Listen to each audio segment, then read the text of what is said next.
Record is brought to you by Vamped Motors, the only authorized Ford and Toyota dealership serving the Cayman Islands. K-Man Pharmacy Group, with a location in West Bay and professional pharmacy at CTMH Doctors Hospital. The K-Man Pharmacy Group has a location for you just around the corner. Seaboard Marine, with over 35 shipping ports, find your shipping solution by calling 949-4977 or visit seaboardmarine.com for competitive rates. FIS MoneyGram, the safest and most convenient way to send money worldwide. MoneyGram, bringing you closer. Coca-Cola, available across the Cayman Islands from Tortuga distributors. Accept no substitutes. Taste the feeling with Coca-Cola. Brand Source Home Gallery, inspiring luxury. And Fidelity Bank. Fidelity, we're good for you. This is For the Record with Orrett Connor.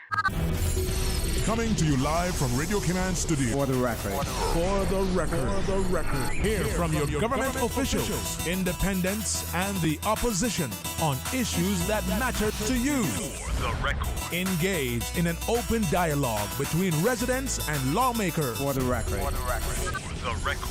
Informative, impartial, insightful. This is your talk show. 1-800-534-8255. Your calls, your input. This is For the Record. And now, your host, Orrett Connor. Good morning and welcome to For the Record. Today is Friday, the 26th day of June 2020. I hope and I trust that everyone had a restful, peaceful, enjoyable evening. Hope you enjoyed the showers that we received. I'm not sure if it was island-wide, but some areas of the Cayman Islands, definitely the Savannah, Pedro area, received some rain. Those of you who are on the roads of the Cayman Islands, we again urge you to please be extremely cautious. Ensure that you observe the rules of the road. Remember that the life you save may be your own. If you're on the roads of the Cayman Islands, whether you're a pedestrian, cyclist, operating any type of vehicle on the roads of the Cayman Islands, you want to ensure that you act responsibly as well. If you're celebrating a birthday today, we want to wish you a happy birthday, or if you celebrated one over the past few days, a belated one as well. Again, for those of you who have lost loved ones, we want to again extend our sincerest condolences to you, and we hope and we trust that your faith will help to carry you through these very challenging times. So, folks, I want to thank you for allowing Radio Cayman, and by extension For the Record, into your homes, into your vehicles as you traverse the roads of the Cayman Islands, into your places of work, wherever that may be. As you know, For the Record is a show produced by the staff and management of Radio Cayman, and it is geared towards keeping you abreast of issues as they arise and play out on the local, regional, and international scene. I'm your host, Orrett Connor, and you're welcome to join me every Monday, Wednesday, and Friday from 7:30 a.m. until 10 a.m. During that period, our phone lines are always open. And again, this morning, it is the radio voice of Silver Fox, Mr. Paula Kahl, who's there to take your calls. You can call us on our toll-free number, provided courtesy of Flow. That toll-free number, 1-800-534-8255. You can also call us on 949-8037 and the 949-6990. If you don't like to talk on the telephone, email us at fortherecord, one word, fortherecord at candw.ky. WhatsApp us, 925-3261.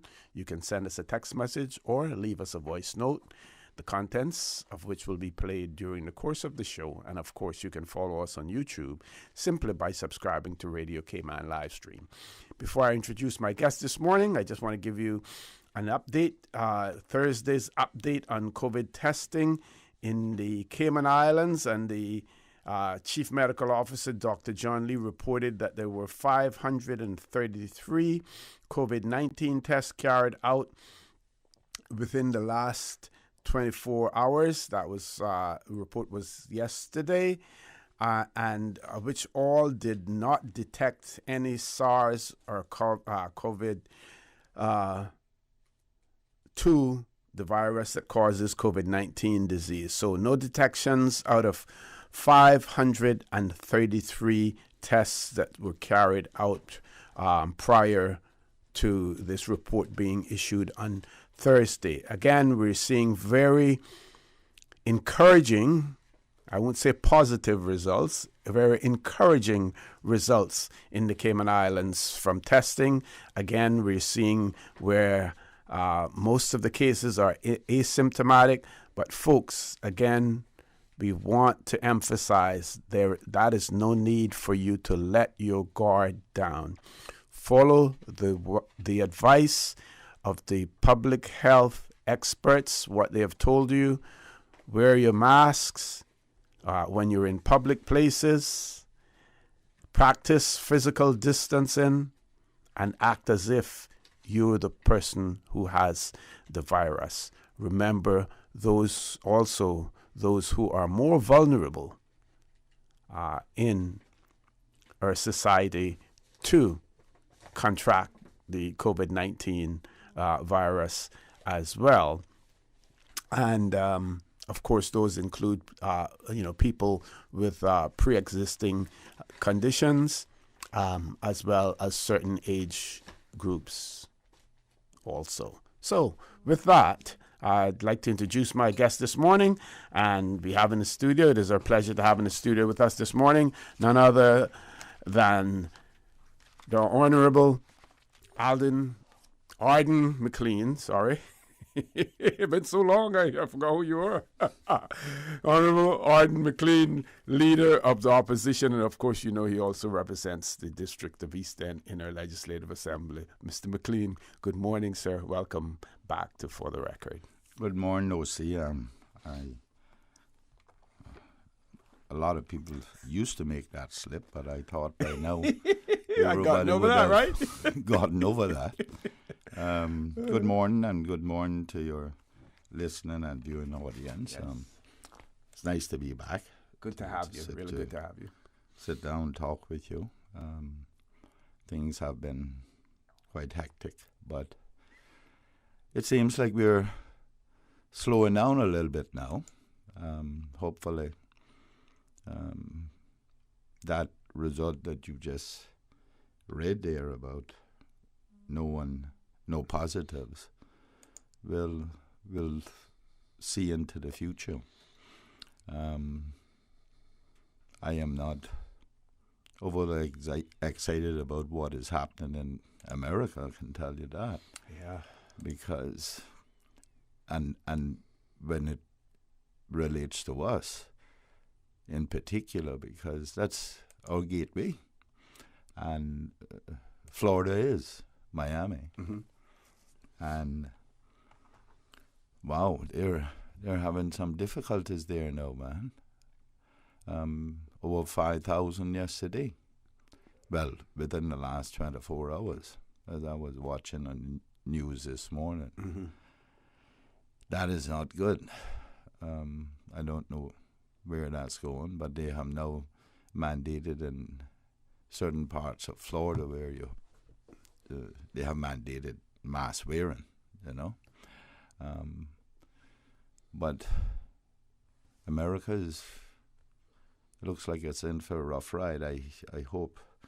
And thus that is the reason why it's going to be extremely difficult, sensitive to decide when to open our borders. Mm-hmm, mm-hmm, mm-hmm. It's but yet we need it. We need to open it because that's our lifeline, you know, inward tourism, investment. And on the subject of tourism, I was a little surprised the other day that what the Premier said on the press briefing about how stay over tourism and how the people are in stay over tourism, the wages are too low. In essence, that's what he was saying. It hasn't worked for us. Well, that's sad that the wages are too low, because he had the opportunity to correct that as from a political perspective, because that's how minimum wage is set, through the political directorate. And it was he who sat in cabinet as the premier in February 2016 and set the minimum wage at $4.50. That's when he should have corrected it. That's when the premier. So you can't come now and say that the wages are too low and Caymanians are not being paid anything and people are making millions of dollars out of the tourism.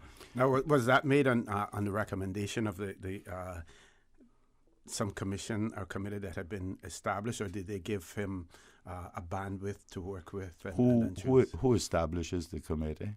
Who sits in cabinet to approve that recommendation? No, what I'm saying... You're right, it's a recommendation. Yeah. It's a recommendation from the committee. Right. But who has the absolute authority to set the minimum wage? He's not obligated to accept that. You are right. That's the right word, recommendation. But the political directorate is not under any obligation to accept any recommendation from anyone. They don't have to go with it. So the government cannot come now and say that the people in the service industry is being paid too low a wage. That's why it hasn't worked for them. When the political directorate starts from the representative of the people, that's where it is. Okay, I believe we have one caller already. Let's grab the caller. Caller, good morning. Welcome to For the Record. Good morning, OC and Arden. Good morning. Good morning. How are you, my friend? Good. I'm good. Good to hear you guys. Good. Listen, I know this is probably not directly related to maybe the discussion, but nevertheless, it's a issue and a frustration and I don't know, of mine. It's regarding one of the banks, the service provided by one of our commercial banks. I don't know if I can call the name. Sure. Yeah, Royal Bank, right? They only have the one branch, and it's, I don't know what is the problem with their service, but you never go there, especially. Well, it was always slow. It was always slow, the service there, and even before this restrictions, and since the restrictions now it's even been worse. But it's really, really bad. And the reason why I'm calling is because Tuesday morning I went there, and as usual I expected to wait a while. But I went there I got in the line at 8:30. When I went there, the line was already substantially long. But I got in the line at 8:30 and didn't get inside the bank until 20 after 10. And, they allow 4 people in. So by the time I got served and exited, it was after 10:30. So that's 2 hours, basically. Is it a staffing issue? I don't know, because I see people in there. Mark you, they have like 4 wickets that they can use. They only had 3 they were using, but at no time were the 3 tellers there at the same time, Okay. They were always having to, I don't know how their business is set up, but the tellers have to constantly be leaving their station to go to, check in with somebody else or to, get verification or authorization or somebody, which then, slows down the process of serving the customers. Also, I noticed that most of the other banks, they have like for people doing just quick deposits or paying credit cards or something, they will have not a special line, but people will deal with them too, because come and call anybody just doing deposits or whatever, and ease those out of the line. But at this particular bank, they don't have that service, so you have to stand in line forever for whatever service you want. And what about online services? They do that, but it's not everybody was that has online that wants to go online. I'm one of those. I'm very weary of online stuff because you're exposing your business to you don't know what.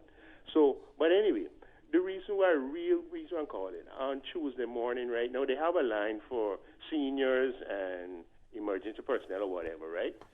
That line, where that line is, it's more on the side going towards Cable and Wireless building, you know. Okay, yes. Going toward the post office. So that line is more or less exposed to the sun, the morning sun. The other line is not as bad because that goes, and then they do have a little covered area that people can stand there. But the line for the seniors now is the one that, you know, most people are exposed to the sun. And that, like I said, there were quite a few elderly person there. There was a lady who couldn't stand up. A couple of ladies who said you know, because of issues, they couldn't stand, so they had to sit on the little planters that's there. One gentleman was there, actually collapsed. Wow. Had to call the ambulance. Serious. Because waiting so long in the hot sun, you know, had to call an ambulance to come and take care of him. And like I said, you know, and this is constant. You hear people talking about all the time. That's not good for the image of the bank. That's certainly not good for the image of the bank. I told a friend of mine, she said she was there a couple of weeks ago, 2.5 hours. Lots of other people tell you this. It's at least a 2-hour wait. A lot of people don't, you know, after they wait for so long, they leave. Then you have to come back another day and go through it again. Yesterday morning, I'll give you an example of one of my coworkers. When I told her my experience, she said, well, I'm going to go early. She went there at 7:45, and she said, she called back, and she said, you wouldn't believe, I'm number 13 in line. Wow. This is 7:45, and the bank open 9 o'clock, you know. And, you know, luckily she saw something. She was just going to pay her credit card. She said after one of the workers, when they were coming in later on, saw her and asked her what she was doing. So they took it and did it for her, so she didn't have to stand in line that long. But, you know, other people. So I'm just want to throw it out there to the powers that be at the Royal Bank. Yes. They can really look into their modus operandi, their way of operating. There has to be some way that they can try to alleviate the length of time that people have to be standing there. And especially, like I said, for the seniors, and at that time in the morning, because when you get 9, 10 o'clock in the morning, that sun is beating down there. Yes. There's no cover. And it's extremely humid outside as well. Right. And with all this dust now in the air, it might make it worse, you know. And you know, I went now. I opened my mouth when I went, you know, and you know, bit of the complaint.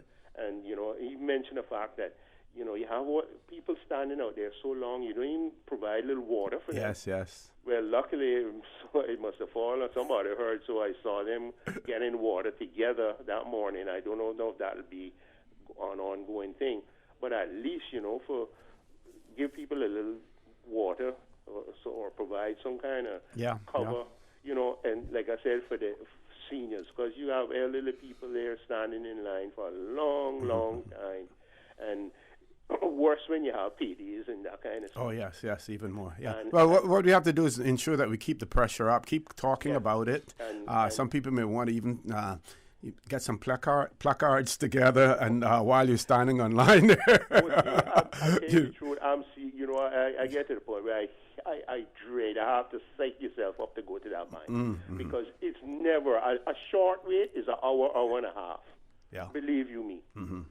You know, because it's really, really, really tediously slow. Yeah. And I like I said, I don't know why is it that causes it, because other banks have lines, but I've never seen, you know, I've never been to the other banks and had to stand up as long or to see the service as slow as this particular bank. Okay. And like I said, you know, other banks have the issues.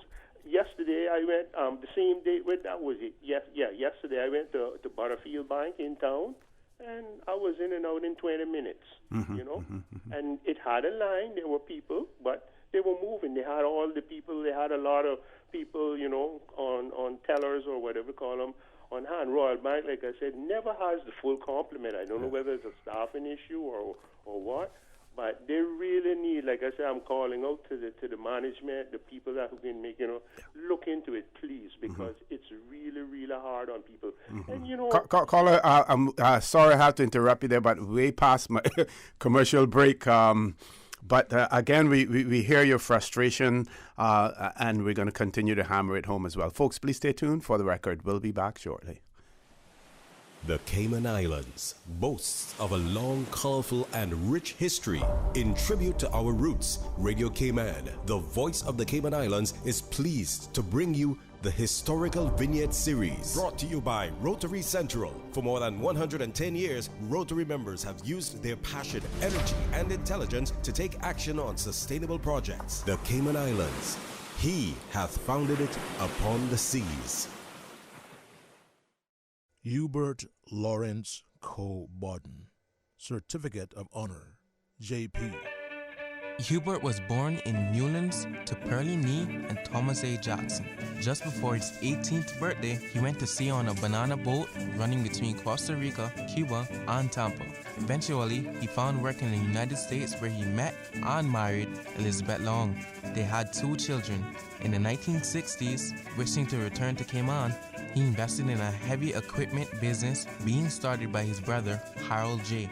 Hubert returned to Cayman in 1968 to join Jay in such projects as Cayman Turtle Farm and Governor's Harbor, among others. In 1969, they started a quarry operation, Caribbean Stone Products, which supplied crushed rock throughout the island during the 1980s. In 1985, the brothers bought Island Paving Limited.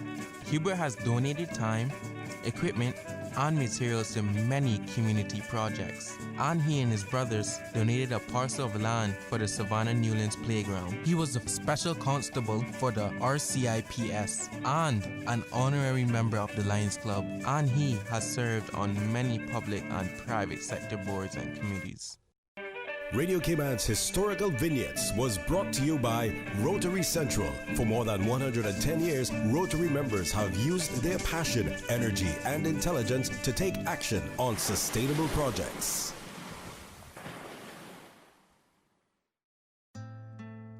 Even in this time of uncertainty, time of challenge, we adapt to change, making good on opportunity, clearing a path of continuity.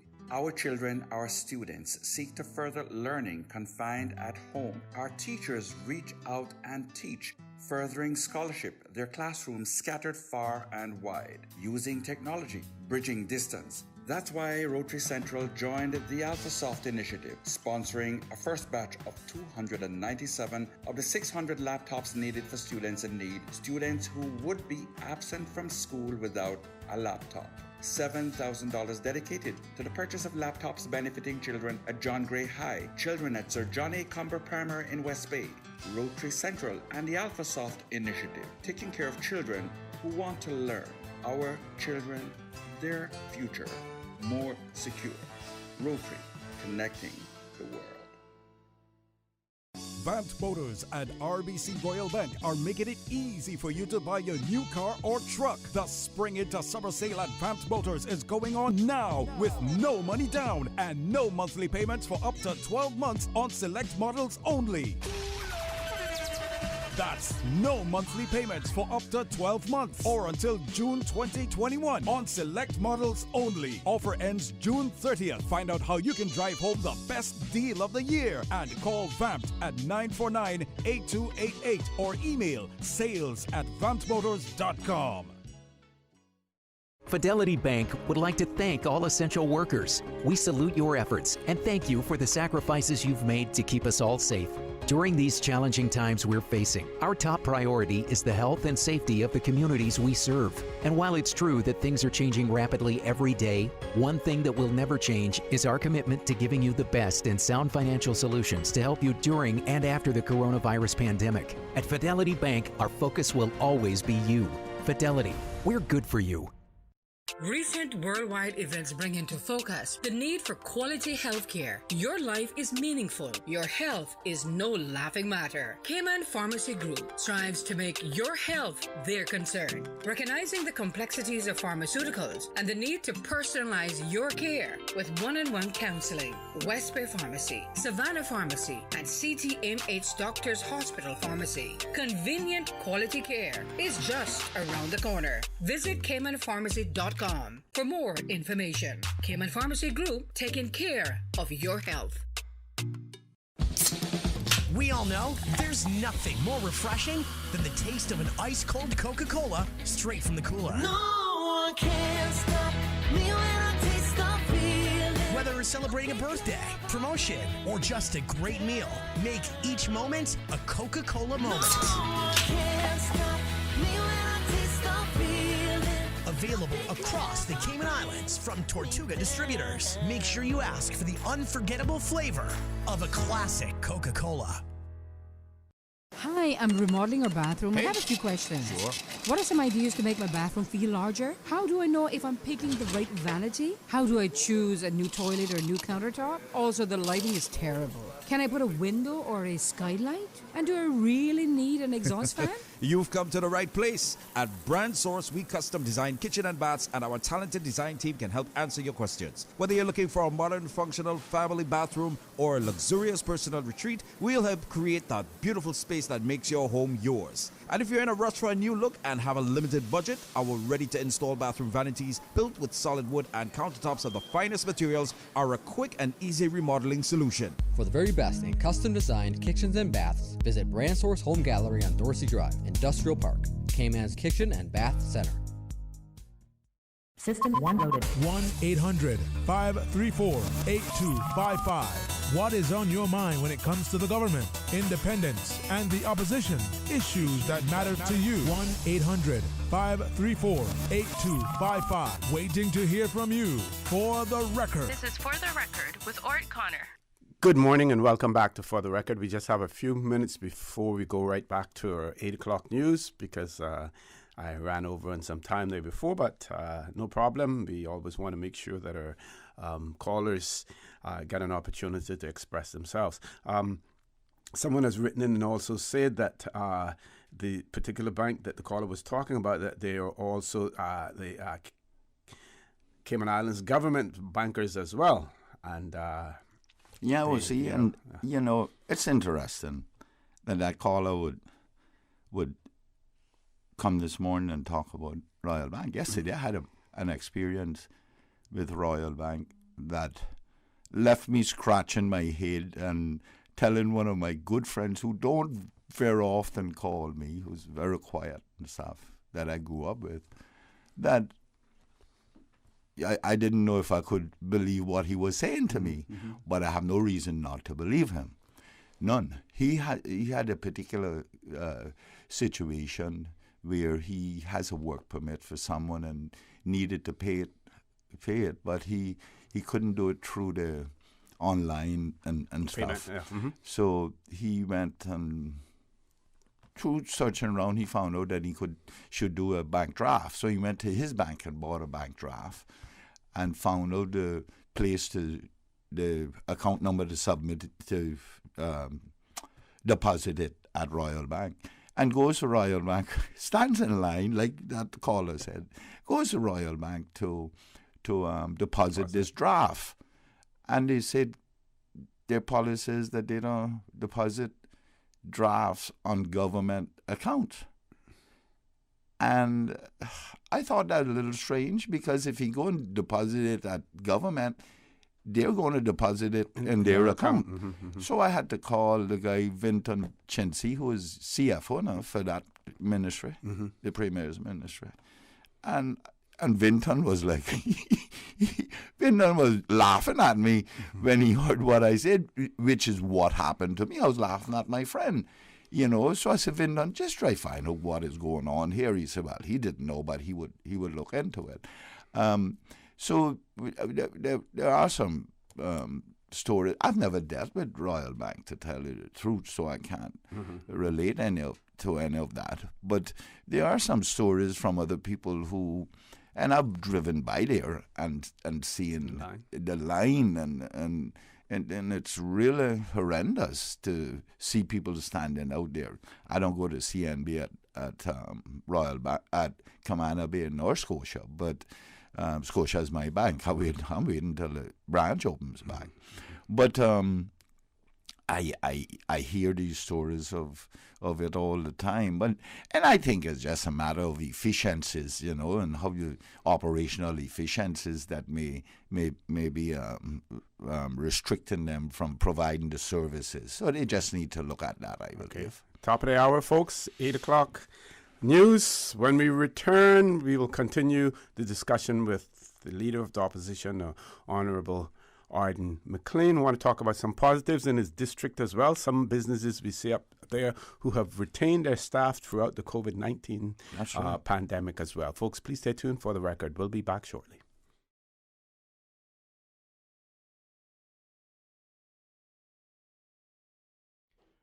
Radio Cayman time check is now 8 a.m. This time check is brought to you by our friends at Foster's. Some good news. You can now shop at Foster's no matter what day it is. We're now open 6:30 a.m. to 9 p.m., Monday to Saturday. But please remember that you're still required to wear a face covering when shopping with us. And don't forget to maintain a distance of at least 6 feet from others in the store. This is all to ensure that you have a happy, healthy shopping experience with us. For more info, visit fosters.ky. Foster's. Better because we care.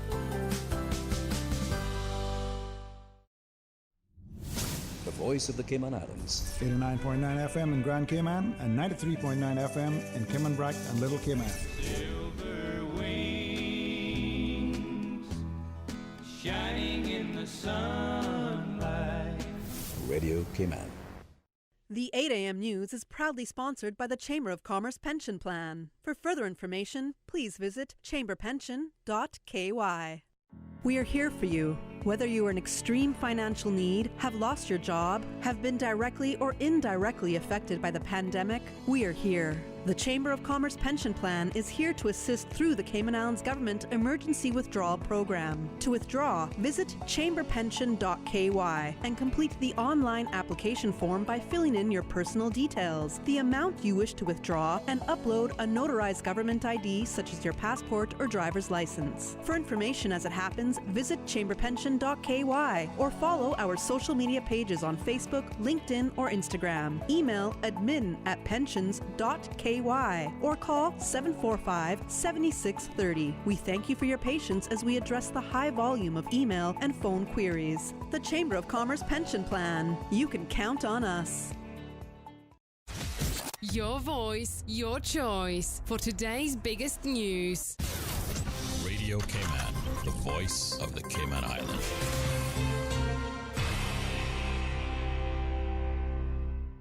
With your latest news, I'm Carsley Fuller. Just before 4:25 p.m. on Thursday, police located and arrested wanted man Simon Julio Newball in the Eastern Avenue area of Georgetown. After being located, he reportedly resisted arrest, deployed pepper spray, and assaulted an officer at the location. That officer, according to the RCIPS, was transported to the hospital for treatment for what is believed to be non-life-threatening injuries.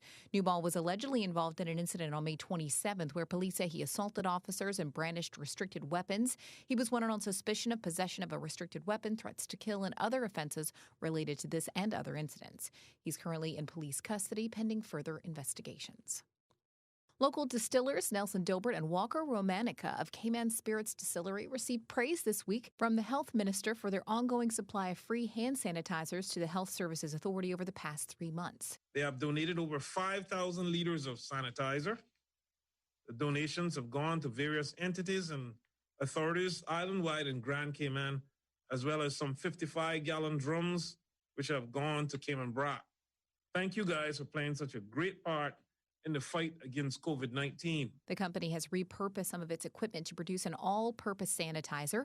It's made up of 65% liquid alcohol solution, not a gel or aloe-based, and is made as a byproduct of the distillation process of Cayman spirits. If you use it frequently, it is recommended that you apply a moisturizer to your hands to keep them from becoming dry.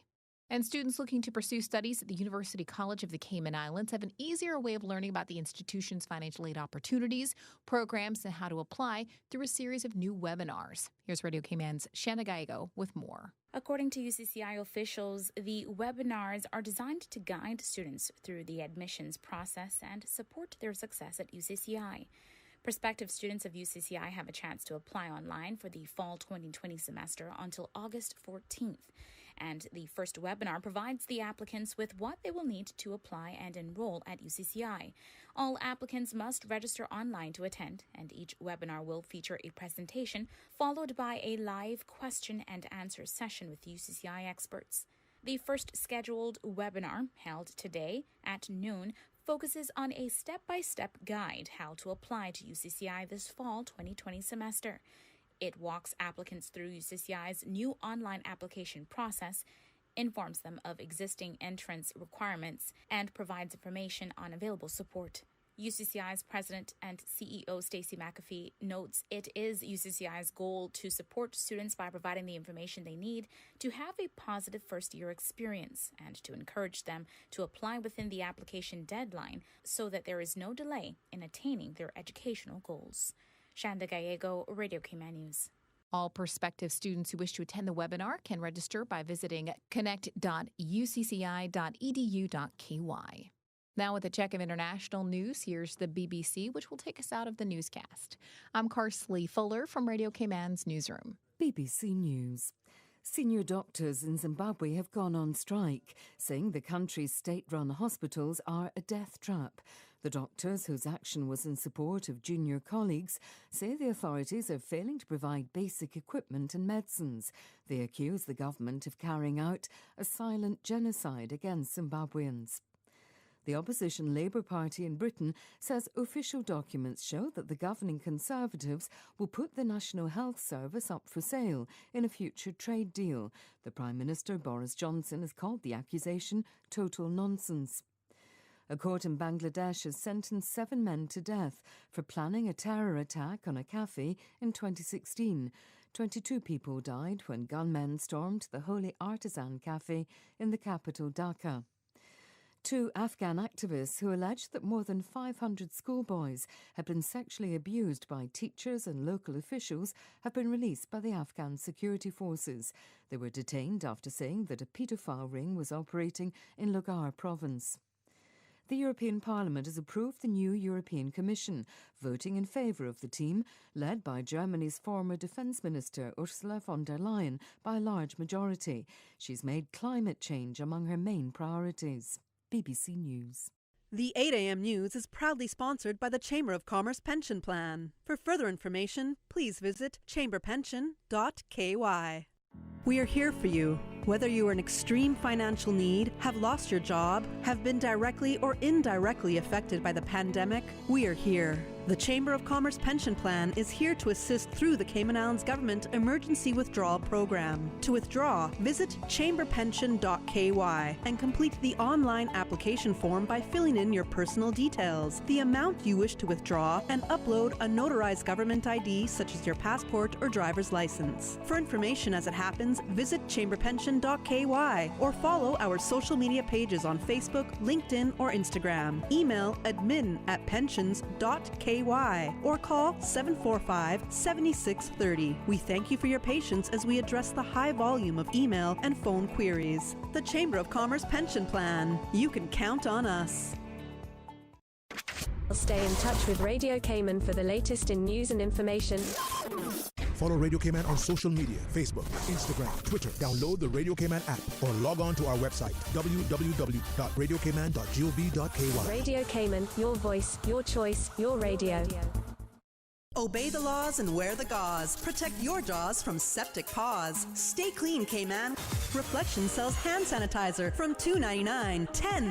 10 surgical masks are only $9.99. And the best KN95 masks from only $3.30. Volume discounts available at all 5 Liquor for Less locations. Shedden Road, North Church Street, Savannah, Northside, and the McClendon Drive Airport location. Don't miss the Liquor for Less incredible lockdown price markdowns. Hundreds of fine from $2 $2.99. Cases of ice cold, below wholesale prices. Save $9 off liters of... Enjoy our manager specials exclusively at Liquor for Less. Prices so low, We can't say them on the radio. Liquor for Less enforces the wearing of masks, social distancing, and preventative measures to help stop the spread of COVID-19, such as consistent hand washing and only leaving home for essential purposes. Green Turtle. Modern solutions to get you through the new normal. Download the Green Turtle app now and top up yours or a loved one's phone with any mobile carrier in any destination. Home delivery of laptops, tablets, phones, accessories, and iTunes and major online retailer gift cards. And now, home deliveries of groceries and courier service. Guaranteed delivery within 2 hours from 9 a.m. to 3 p.m. Visit their list of products at greenturtle.ky or download the Green Turtle app today. Green Turtle is not only the future of mobile, but today it can help save a life. Take a ride on the Green Turtle Express today. Download the Green Turtle app, the future of mobile, saving lives today. During these challenging times, it can be easy to lose sight of all we have to be grateful for. From the police service members of the National Emergency Operations Center, healthcare workers, the DEH, grocery and pharmacy attendants, to the many acts of Cayman kindness. Along with the daily con call at 6:59 p.m., Radio Cayman invites the community to call in to talk today to share their stories and experiences. Whether you have a family member on the front line and wish to give them a shout out, or if you have a personal experience of Cayman kindness, we want to hear from you. Talk Today airs Mondays through Friday from 12:15 to 2:30 p.m. Call 1-800-534-8255 or WhatsApp 925-3261. The Weather Report is proudly sponsored by Super Stitch Sewing and Fabric Center, your one-stop household store at 39 Pasador Place, Smith Road. Still offering the best prices in town. Call 949-2833 or go to superstitch.com.ky. 11 minutes after 8. Hey, Super Stitch is having a pre-summer clearance sale today and tomorrow. Take 20 to 50% off store-wide. Sale on fabric for both men and women. Upholstery fabric, household items, curtain, sheets, tablecloths, craft items, and more. The more you spend, the bigger the discount. Super Stitch store-wide sale today from 9 a.m. to 6 p.m. and tomorrow, Saturday, from 8 a.m. to 4 p.m. They are located at 39 Pasador Place, Smith Road. Call them at 949-2833 or WhatsApp 325-6258 or email customercare@superstitch.com.ky. Of course, your weather brought to you by our friends at Super Stitch. Present temperature 84 degrees Fahrenheit, but it feels like 86. Conditions are partly sunny. Humidity 83%. Last night's low was at 79. Winds are out of the east at 9 knots. Barometric pressure still at 30.03 and holding. Wind gusts up to 9 knots. Isolated showers are expected across the Cayman area for the next 24 hours as an upper-level low-pressure system drifts over the Western Caribbean. Yesterday's showers have led to an improvement in the hazy conditions. Fluctuation in the concentration of the dust haze can be expected over the next day or so, with increasing hazy conditions returning from about Sunday. So our weather for today, partly cloudy skies with a 30% chance of showers and possible thunder. Temperatures will rise to the upper 80s. Winds will be easterly 10 to 15 knots. Seas will be slight to moderate with wave heights of 2 to 4 feet. Later tonight, partly cloudy skies, 30% chance of showers and possible thunder. Temperatures will fall to the upper 70s. Winds will be easterly 10 to 15 knots. Seas will be slight to moderate with wave heights of 2 to 4 feet. Low tide is coming up in just about 10 minutes time at 8:22. It's going to be high at 1:56 this afternoon and low at 8:02 this evening. For tomorrow, high tide is at 2:27, low at 9:22, high at 3:34 in the afternoon and low at 9:28 in the evening. Sunset this evening at 7:06, sunrise for tomorrow at 5:51. The outlook is for similar weather conditions through Sunday morning with an increase in hazy conditions. That's the latest weather brought to you by Super Stitch. They're having a pre-summer clearance sale today and tomorrow. You can take 20 to 50% off store-wide. Sale on fabric for both men and women. Upholstery fabric, household items, curtains, sheets, tablecloths, craft items, and more. And the more you spend, the bigger the discount. Super Stitch, store-wide sale today, 9 a.m. to 6 p.m. and tomorrow, Saturday, from 8 a.m. to 4 p.m. They are located at 39 Pasadora Place on Smith Road. Telephone 949-2833.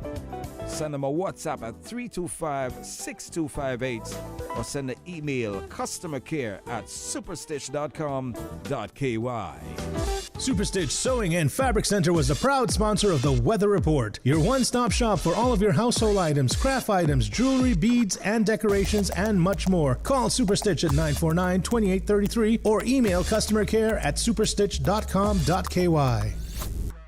During these unprecedented times, Radio Cayman, the voice of the Cayman Islands, is pleased to bring you the Cayman Strong Series. The Cayman Strong Series is brought to you by OnCourse Cayman. Visit oncourse.ky to view a full list of wellness services and their qualified team. OnCourse Cayman, health, wellness, and happiness.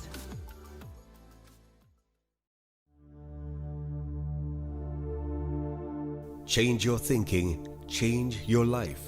Developing winning habits is a blueprint for living a better life. As Stephen Covey said in his best-selling book, The 7 Habits of Highly Effective People, sow a thought, reap an action. Sow an action, reap a habit. Sow a habit, reap a character. Sow a character, reap a destiny. Change your thinking, change your life.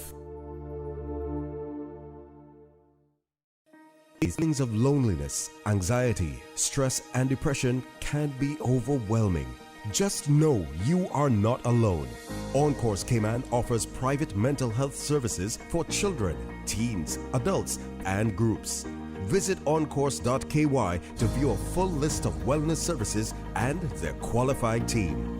OnCourse Cayman, health, wellness, and happiness. Radio Cayman's Cayman Strong Series was brought to you by OnCourse Cayman. Visit oncourse.ky to view a full list of wellness services and their qualified team. OnCourse Cayman, health, wellness, and happiness. The traffic report is brought to you by Subway. Planning a meeting, event, or office celebration? Visit subway.ky to place your catering order today. Good morning, Cayman. A quick look at your traffic situations right now. Little Cayman and Cayman Brac.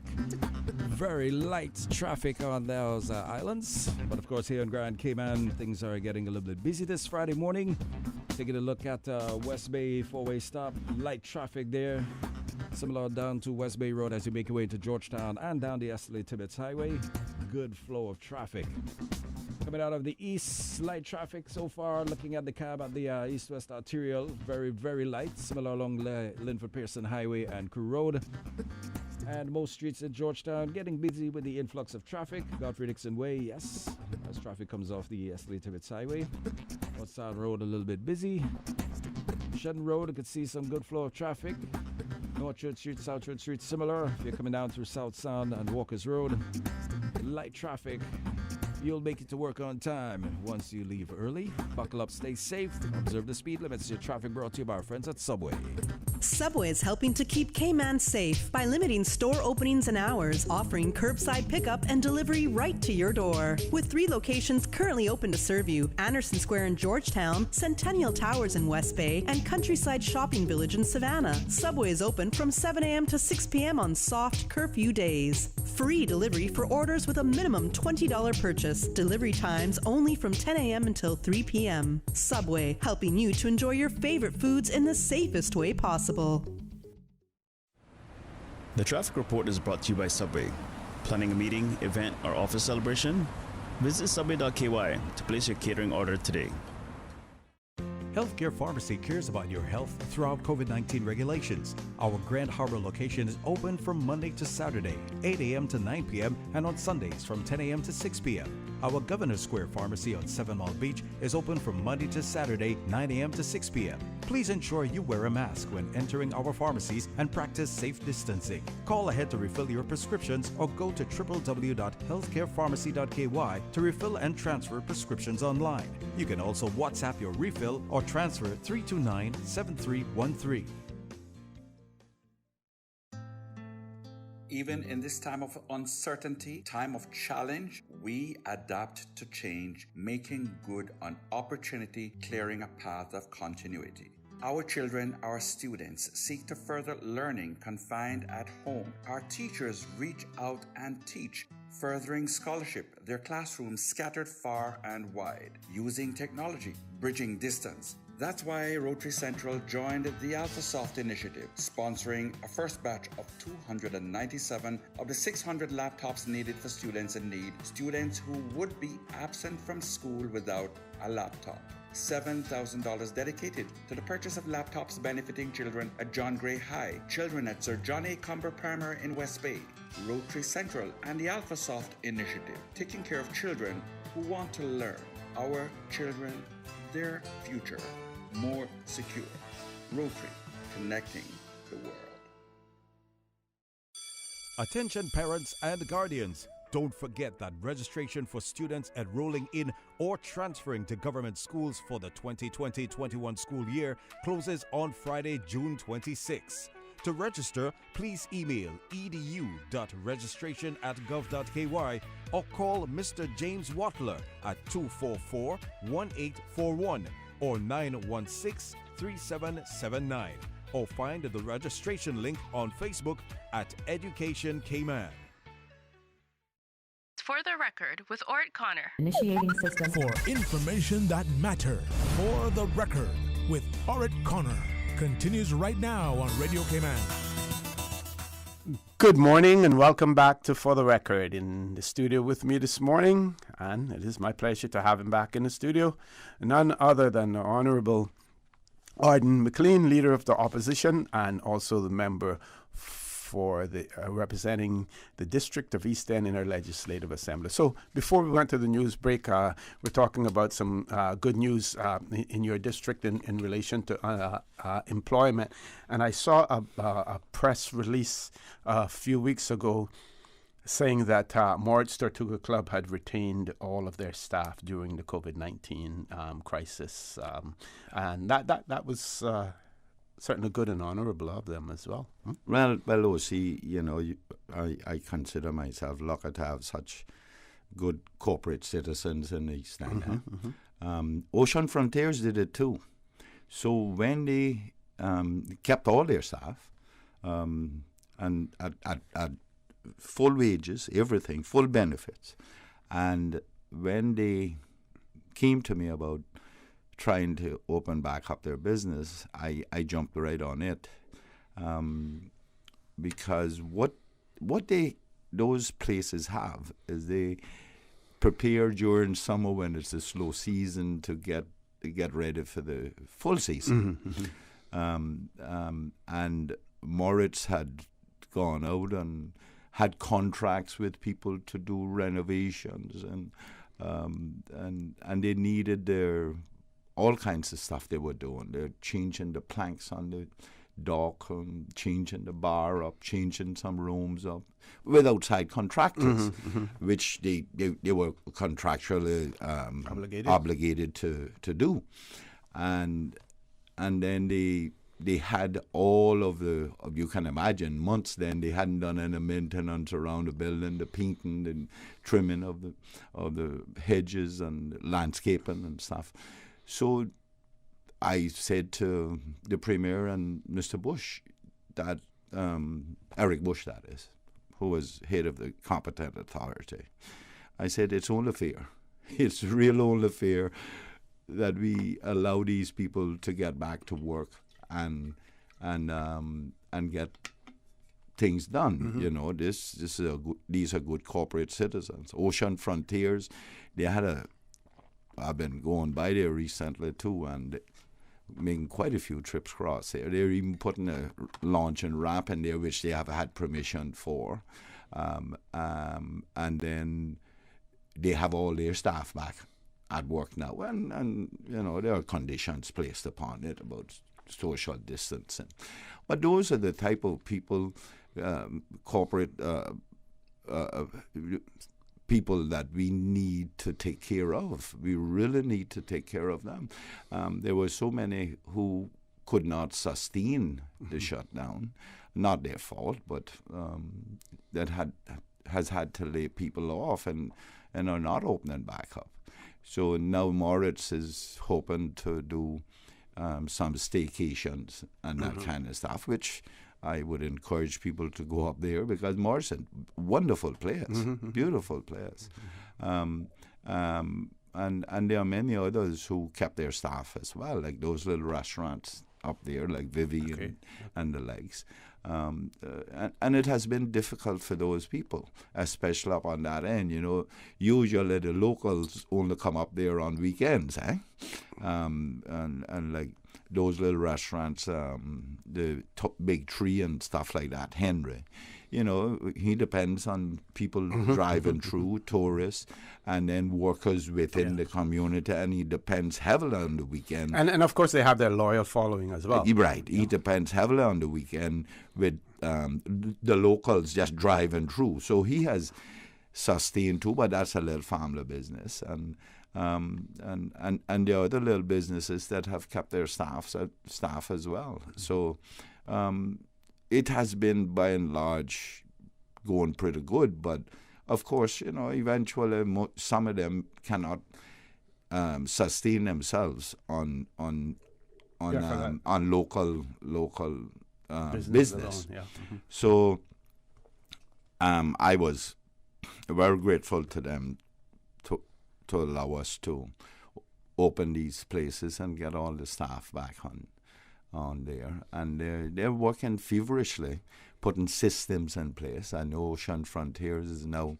working on, and I'm trying to work between them and the government on the diving, because theirs is primarily diving, and all of those that equipment and how they're proposing to clean it and the likes to in this situation. Okay, we have a caller. Let's go to the phone lines. Caller, good morning. Welcome to For the Record. Good morning, caller. Good morning. Morning. I'm checking. Do you have any idea when Fidelity will start paying out pension money? Because we're told that they're doing so now. They have started to pay out.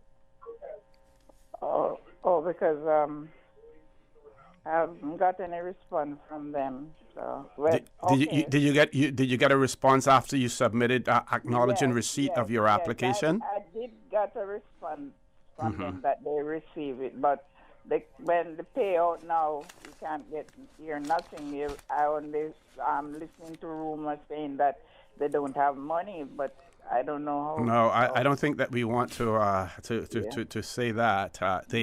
These funds, there's certain things that they have to do in terms of cashing out because their assets are not necessarily all there in liquid cash. So there are things that they have to do, but there is no indication that they don't have any money at all. And I'm being told that someone received an email last night acknowledging that they will be paid shortly. So I would just say to you, be a little bit patient with it. I believe that I saw something in one of our online newspapers where I'm not sure if he's the chairman or president or whatever of Mr. Hill, making comments in relation to it, but and the fact that they have not been able to meet the deadlines that have been set by the legislation, but they're doing their best to ramp things up, and they should soon be up to date fairly soon. So I would say to you, just be a little patient, and hopefully you should hear something soon. Okay, thank you, and God bless. Have a good day. Thank you very much. We have another caller. OC. What was our parents told us? Mouth kill fish. You got to be very careful when you're called to the Legislative Assembly, because it's public and it will be regurgitated by the press. It will be reported on by the press. And you see what one of them said, that CEO Brett Hill admitted to breaking the law. Simple things like that can drive our businesses into the ground. We have to be very, very careful how we report these things and the sensational headlines. when we were putting this law, debating the law, the changes to the law, those amendments, I said then on the floor that 4 to 5 days was a very ambitious timeline. It's difficult to... Bermuda did in 21 days. They put in their legislation 21 days, and they're doing it. Well, it's difficult, though. And Bermuda, I understand, but we don't know what kind of investments they have, whether it's local or in the market and that kind of stuff. And we don't know what kind of retention companies have, Some may be able to sustain it. But I just think it's a little delayed, unfortunately, and people shouldn't get overly anxious, so to speak. Okay, let's grab another caller before we take our break. Caller, good morning. Welcome to For the Record. Good morning, Mr. O'Connor. Good morning, sir. How are you? Okay. Good morning to Honorable Leader of the Opposition, Mr. Orrett McLean. Good morning. Yes, Mr. McLean, I have a question. If you continue to be a member of the Legislative Assembly after the elections coming up, what motion do you think is most important at this time that needs to be brought to the floor of the House immediately in 2021? Thank you. Okay, let's take the break, and I'll give you an opportunity to answer that afterwards. Folks, please stay tuned. For the Record, we'll be back shortly. Fidelity Bank would like to thank all essential workers. We salute your efforts and thank you for the sacrifices you've made to keep us all safe. During these challenging times we're facing, our top priority is the health and safety of the communities we serve. And while it's true that things are changing rapidly every day, one thing that will never change is our commitment to giving you the best and sound financial solutions to help you during and after the coronavirus pandemic. At Fidelity Bank, our focus will always be you. Fidelity, we're good for you. Recent worldwide events bring into focus the need for quality health care. Your life is meaningful. Your health is no laughing matter. Cayman Pharmacy Group strives to make your health their concern. Recognizing the complexities of pharmaceuticals and the need to personalize your care with one-on-one counseling.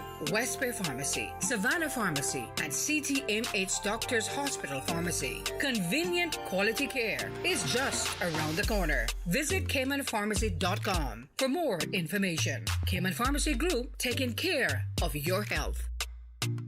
At Seaboard Marine, customers often ask us questions about their shipments. I have various items coming from different suppliers that I need to ship to Cayman. Do you offer consolidation? Yes, Seaboard Marine offers consolidation for full and less than container loads. We can hold your packages at our Miami warehouse until everything arrives and ship it all in one go. And we have the best rates to Grand Cayman. Visit seaboardmarine.com for more information. Shipping shore to shore, Seaboard. Vant Motors and RBC Royal Bank are making it easy for you to buy your new car or truck. The Spring Into Summer Sale at Vant Motors is going on now with no money down and no monthly payments for up to 12 months on select models only. That's no monthly payments for up to 12 months or until June 2021 on select models only. Offer ends June 30th. Find out how you can drive home the best deal of the year and call VAMPT at 949-8288 or email sales@vamptmotors.com.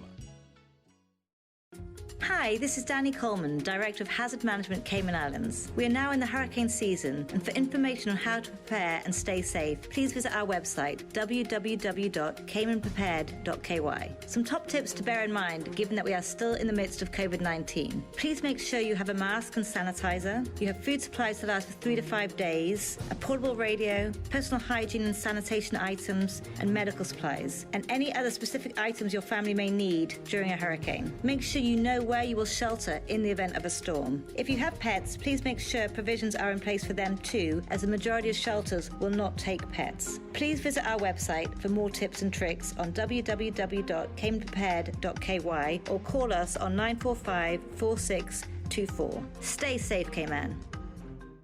System 1 loaded. 1-800-534-8255. What is on your mind when it comes to the government, independence, and the opposition? Issues that matter to you. 1-800-534-8255. Waiting to hear from you. For the Record. This is For the Record with Orrett Connor. Good morning and welcome back to For the Record. In the studio with me, the Leader of the Opposition, Honorable Orrett McLean, in the studio with me.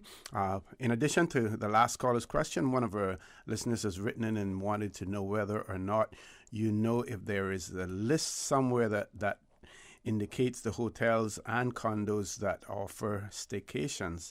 As I recently called 2 condo establishments on 7 Mile Beach, and they said they weren't offering.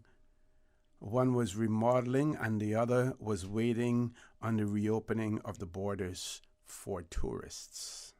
Well, let me tell that right. Tortuga Club is getting ready shortly. Mm-hmm. If they aren't ready, what I'll do is I'll text one of them there now and ask them when they're opening. But because they sent me the prices, I can tell you that. And I think they said it was $179, which includes food and that kind of stuff. Don't hold me to that. I'll text them. But as far as I remember, that's what they said. But I'll text someone. But they were invited. They were asking me if I was coming to do a staycation. You know, so I'll ask them and announce it at the end as to their timelines for staycation. And that's the best place. It's isolated. Very nice up there, and you know they're real apartments. You can do, like little kitchenettes and the like. So you can take your groceries and that kind of stuff. Okay. The other caller's question in relation to motion. See, there are so many things that needs to be done.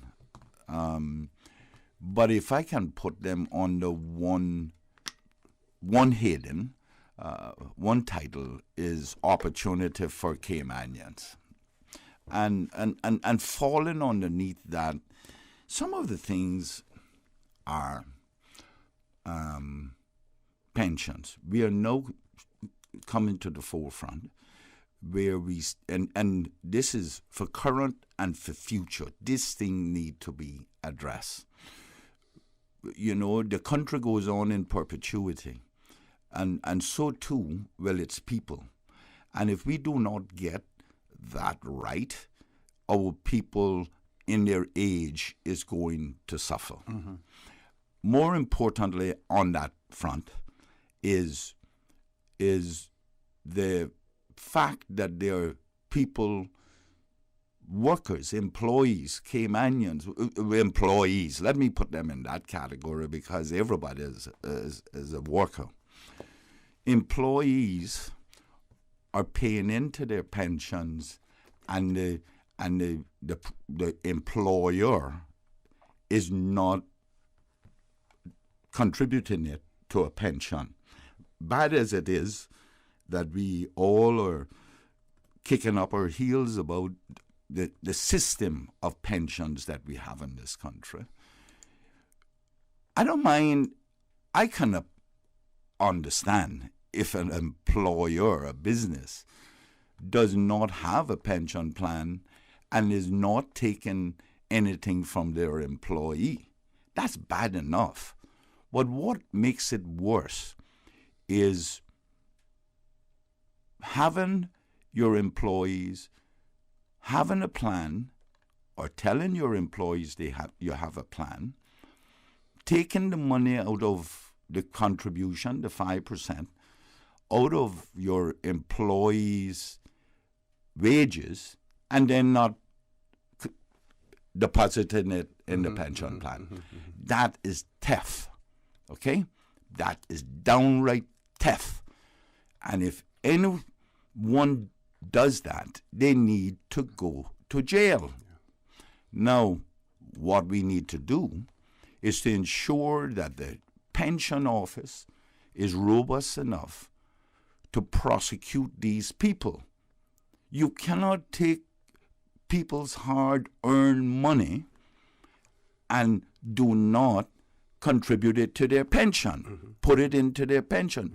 That is their savings. Yeah, and now we've seen the importance of it too. Now we are seeing the importance of it. Yes. I have been inundated with people calling me about them working for particular companies.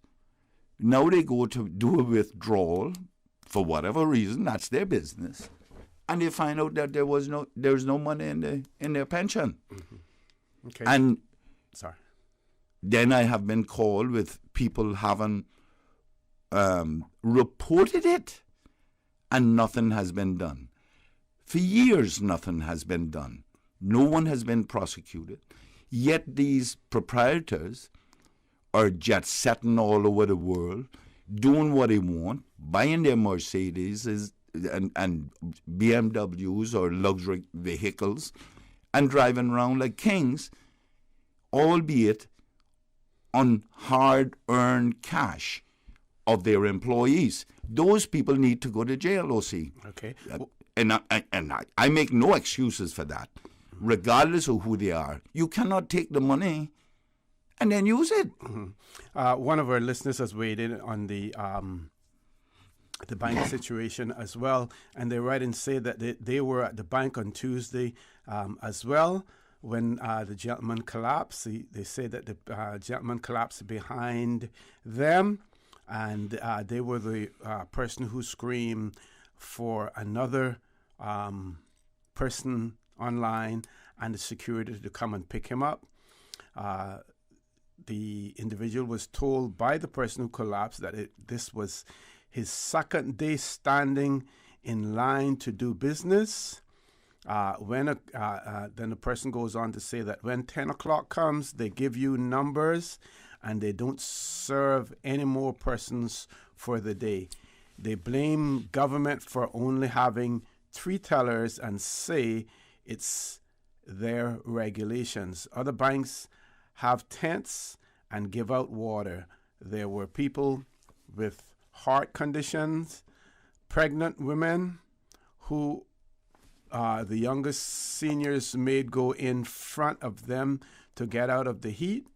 I must say the security was very courteous and helpful, and once inside the bank, they had older persons sitting in chairs that were social distanced.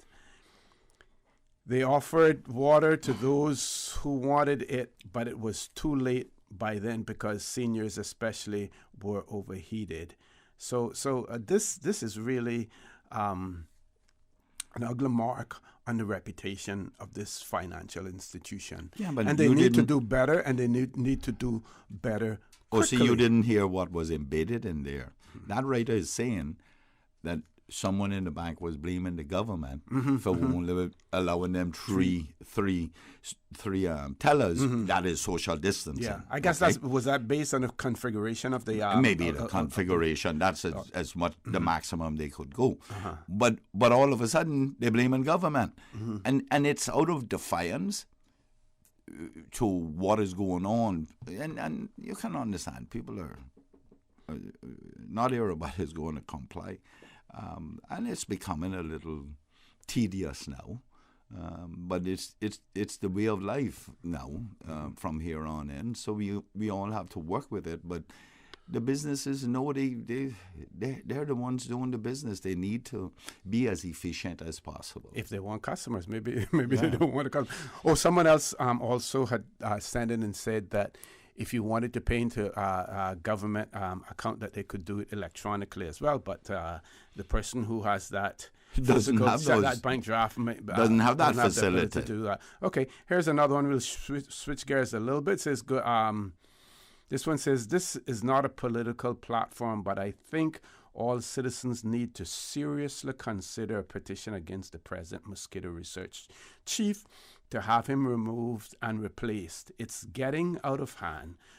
Those GMO mosquitoes that we paid thousands, if not millions, for after already having our own mosquito habitat must have only enhanced the breeding grounds, not eat them up. Boy, wonder if the Ministry of Health had anything to do with this fabulous, expensive deal.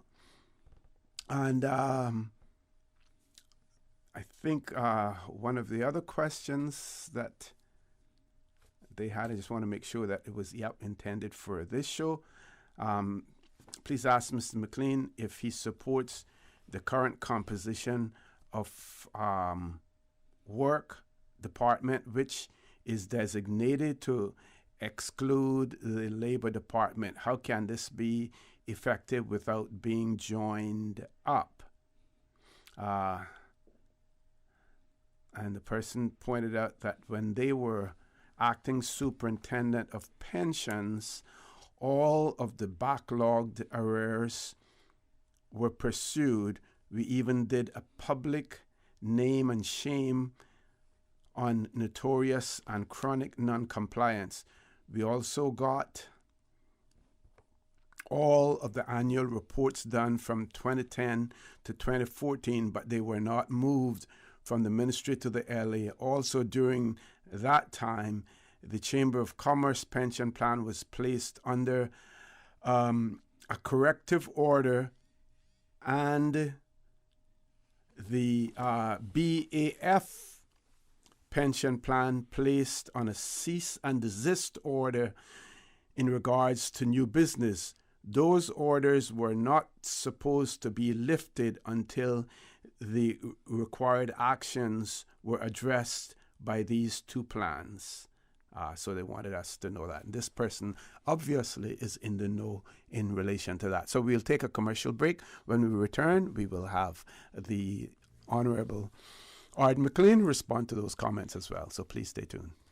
Recent worldwide events bring into focus the need for quality health care. Your life is meaningful. Your health is no laughing matter. Cayman Pharmacy Group strives to make your health their concern. Recognizing the complexities of pharmaceuticals and the need to personalize your care with one-on-one counseling. West Bay Pharmacy, Savannah Pharmacy, and CTMH Doctors Hospital Pharmacy. Convenient quality care is just around the corner. Visit CaymanPharmacy.com for more information. Cayman Pharmacy Group, taking care of your health. We all know there's nothing more refreshing than the taste of an ice-cold Coca-Cola straight from the cooler. No one can stop me when I taste the feeling. Whether it's celebrating a birthday, promotion, or just a great meal, make each moment a Coca-Cola moment. No one can stop me when I taste the feeling. Available across the Cayman Islands from Tortuga Distributors. Make sure you ask for the unforgettable flavor of a classic Coca-Cola. Honey, our fridge has stopped working again. Everything in the freezer is melting. We need to get this repaired right away. I'm calling Brand Source Service. When you need the very best appliance service, call Brand Source Service at 623-5000. Offering service and installation of all brands and models of appliances. Brand Source Service is Cayman's source for appliance parts and repairs, with qualified and experienced technicians and the island's largest stock of appliance parts. Brand Source Service will have your repair completed in a flash. So, whatever the problem is, call the experts at 623-5000. Brand Source Service, Dorsey Drive, Industrial Park. Telephone 623-5000. Shake to Win is back. Stand a chance to win LTE handsets, cash prizes, data, vouchers for free gas, groceries, and more. But that's not all. Every week, you get a chance to win the $5,000 U.S. cash regional prize. Don't miss out. Simply download the new My Digicel app, activate a plan, look for the green smiley face, and start shaking. It's that simple. My Digicel app. More made simple. For the record with Orrett Connor. Initiating system. For information that matters. For the record with Orrett Connor. Continues right now on Radio Cayman. Good morning and welcome back to For the Record. In the studio with me, the Honorable Orrett McLean, Leader of the Opposition. I'll just pour some more messages that we received on here, and then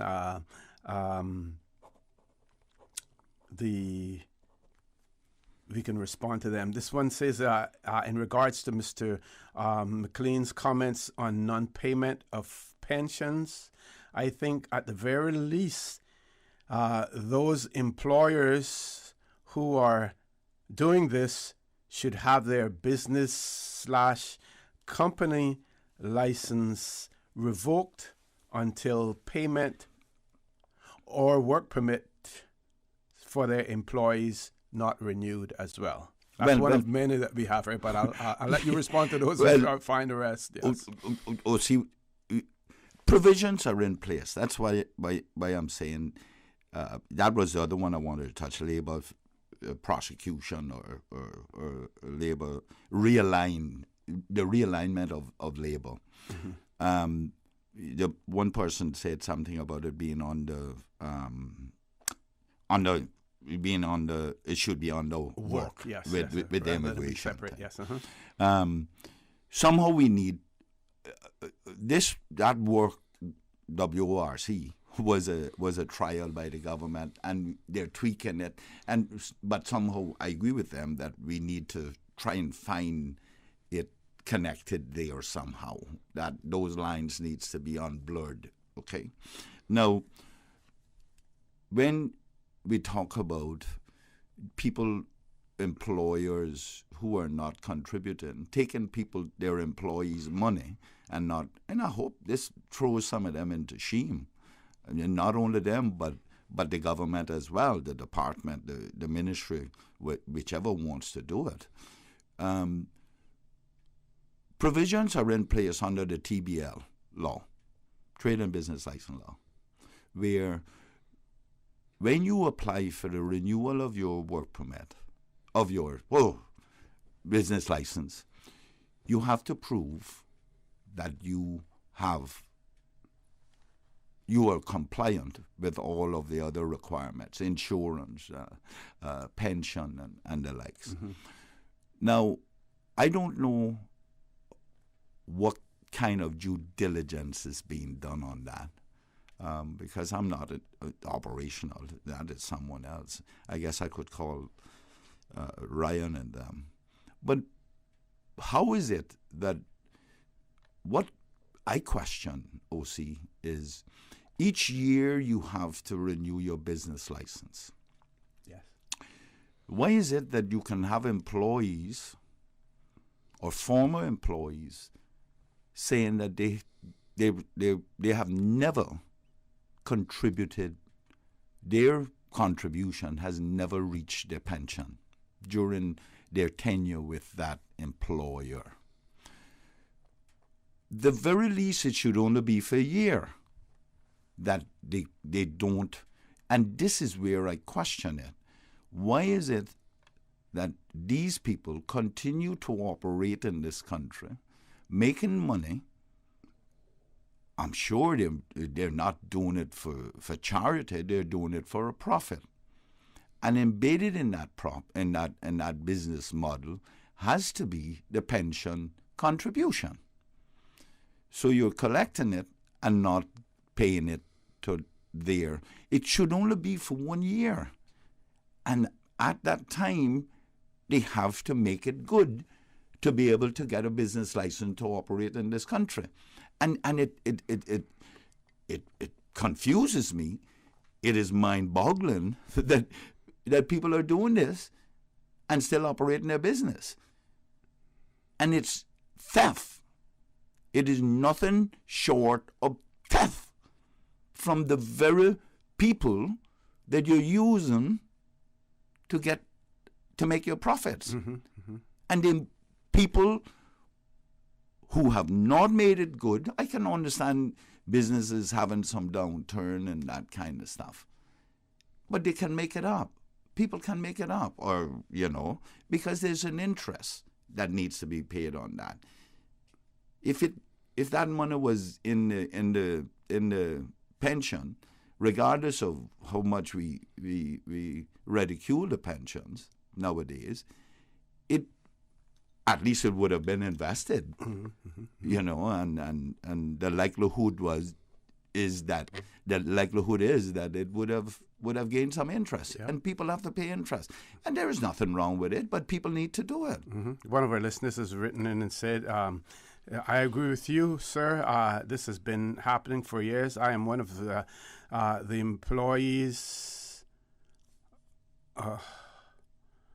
that who worked very hard for many years, and they collected my pensions and never paid it. I did report it, and I was in the system. What they told me, I must come back, and by the time I went back there, I was erased totally. Wickedness, but there is still a God to deal with it. We're getting a lot of WhatsApp messages coming in relation to the problems that people have been experiencing with the pension scheme as well. I know, Mr. Miller. Help me, Mr. McLean. I keep, you're going from Alden to Ezra now? Well, yeah. It will soon be me. I'm gonna soon call you me next. I know we want to talk about the motions, the various private members' motions that are being brought to the Legislative Assembly. And what we'll do is when we come back from the 9 o'clock break, we'll do that as well. But these WhatsApp messages are coming in fast and furious. This one says, I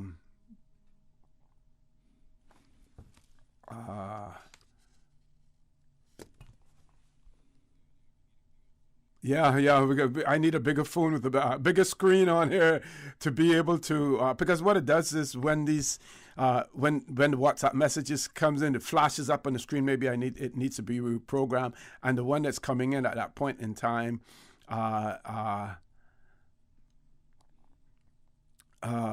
but they're all in relation to the pension schemes and as well. So let's do an introduction. We have about 4 minutes left. Do an introduction in relation to the motions, and then we can talk about them in detail when we return. Mr. McLean, over to you, sir. OC, let me say that there are a number of motions that are down. 19? 19 questions. Questions, yes, yeah. Mm-hmm. Yeah, and what we do is put these motions, try to put motions where the one that is most needed at the time, and the people who are more suitable to do them. Okay, so we have a couple of motions that we submitted. I know Chris, Mr. Saunders, also seconded 2 for Mr. Miller, which is related to custom tariff law. Okay. On warranty replacement and medical supplies, bringing medical supplies in for free, because that is still a contention. Like if you go overseas and to a doctor and coming back, you may very well be charged for medical for the prescription drugs that you're bringing back in. You see, so and then we have Chris and Mr. Toone has 3 on one motion to align maternity leave between civil servants and private sector, because there's a big difference there, or the time and the likes, and one to increase the normal retirement age for civil servants.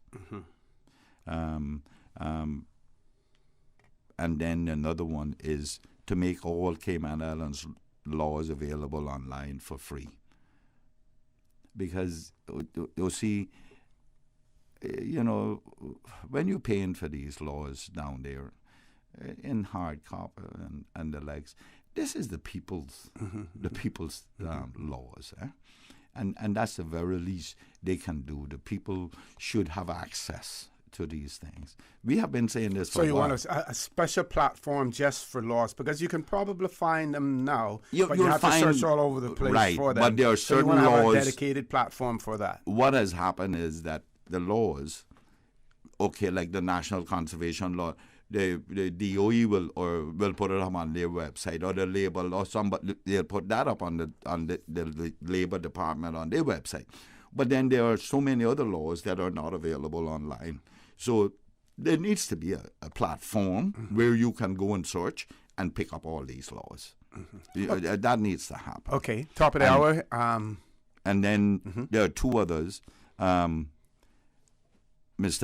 Anthony and Alva is bringing a motion. Mr. Anthony is bringing Alva seconding it to make it a criminal offense to obstruct a beach access. Yes. And then Mr. Anthony and I are bringing a motion for the protection of the marine environment.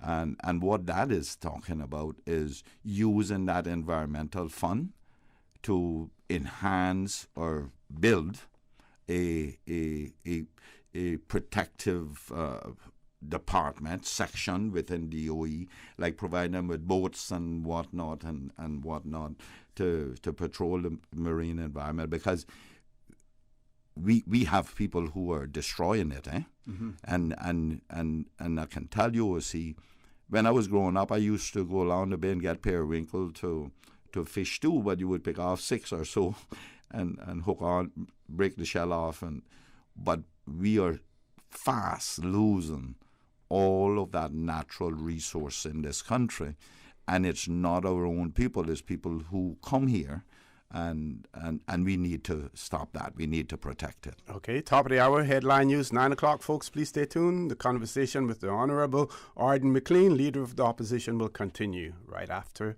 this headline news. From district to district, moving through the waters to Cayman Brac and Little Cayman. Your station, your voice. All things Cayman. One radio, many people. This is home. Radio Cayman in the Cayman Islands. Today's biggest news. Radio Cayman. It's only 2 species that we have here on the island. Generations present. Your voice, your choice. It is in the best interest of the people of these islands. Local, regional, international. This is Headlines from Radio Cayman's newsroom. Today's biggest news. Police arrest a wanted man, Simon Julio Newball, in the Eastern Avenue area of Georgetown on Thursday. He reportedly resisted arrest, deployed pepper spray, and assaulted an officer at the location who had to be transported to the hospital. He's currently in police custody pending further investigations. The United States recorded an all-time daily high of 40,000 coronavirus infections on Thursday. A recent surge in infections and hospitalizations has prompted some states and cities to pause reopening plans. Johns Hopkins University previously reported a high of 36,400 on April 24th. The U.S. has 2.4 million confirmed infections and 122,000 deaths, more than any other country. And Swedish state epidemiologist Anders Tegnell has rejected a warning from the World Health Organization that included Sweden among countries in Europe at risk of a COVID-19 resurgence. The WHO on Thursday warned that several countries and territories were seeing a rise in infections. Dr. Tegnell told Swedish TV it was a, quote, total misrepresentation of the data. Sweden has seen a rise in cases, he argued, because it was testing more. Those are your headlines. I'm Carsley Fuller. For the latest in news and information, follow Radio Cayman on social media, Facebook, Instagram, Twitter. Download the Radio Cayman app or log on to our website, radiocayman.gov.ky. your voice, your choice, your radio. For the record, with Orrett Connor. Initiating system. For information that matter. For the record, with Orrett Connor.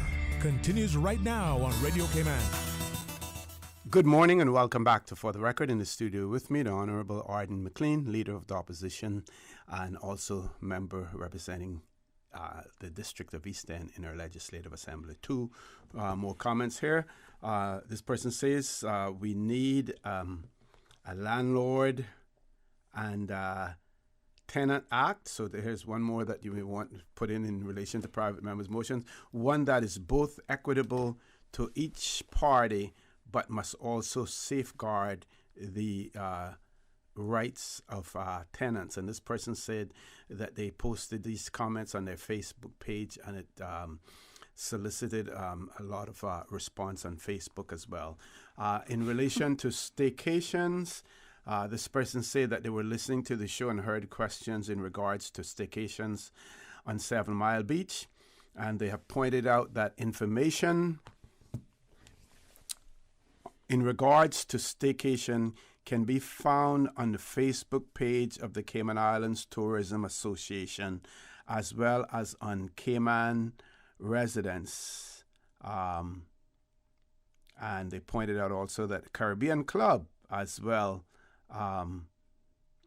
as the Meridian, are welcoming staycations, and they are so excited to host our local guests, as well. And as a matter of fact, I was talking to someone about this, and they wanted to have some of our Caymanians who are in the industry to have me talk with them on the show at some point in time to talk about the positives, of the stay-over tourism and what their experiences and the benefits that they are getting from it as well. So, Mr. McLean, back over to you, sir. On the staycation thing, I promise I would try to find out. I said to a person at Tortuga Club, I said, morning I'm on radio and someone asks about staycation. Can you send me the details so I can advertise your place? Like cost and when you are starting. So I promise I would do that, and hopefully they'll get back to me shortly. But I didn't know that all those other people were doing staycation as well. I know I spoke to the director of, I have these senior moments with names, Macfield. No, not Macfield. The director of tourism. Rosa Harris. And on some things that she had sent out to the hotels and that kind of stuff, which were guidelines on how to start with their staycation and the stuff like that. And I know Tortuga Club and them were working feverishly on them to get them in place. Oh, okay. Just something I missed. Sorry for interrupting you there. The person who talked about the landlord and tenants legislation, they wanted to know whether or not you will undertake to bring private members' motion to the House on it as a matter of urgency as well. It was on, yes, yeah. we missed that. Well, I had my thoughts lined up for that, and I missed it. One of the things that when that tenant law was being promulgated and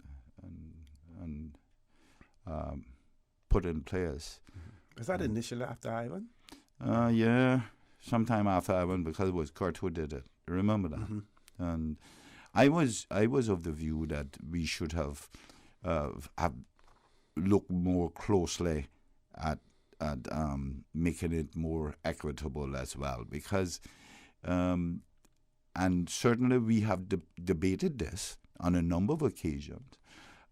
We have submitted questions and the likes.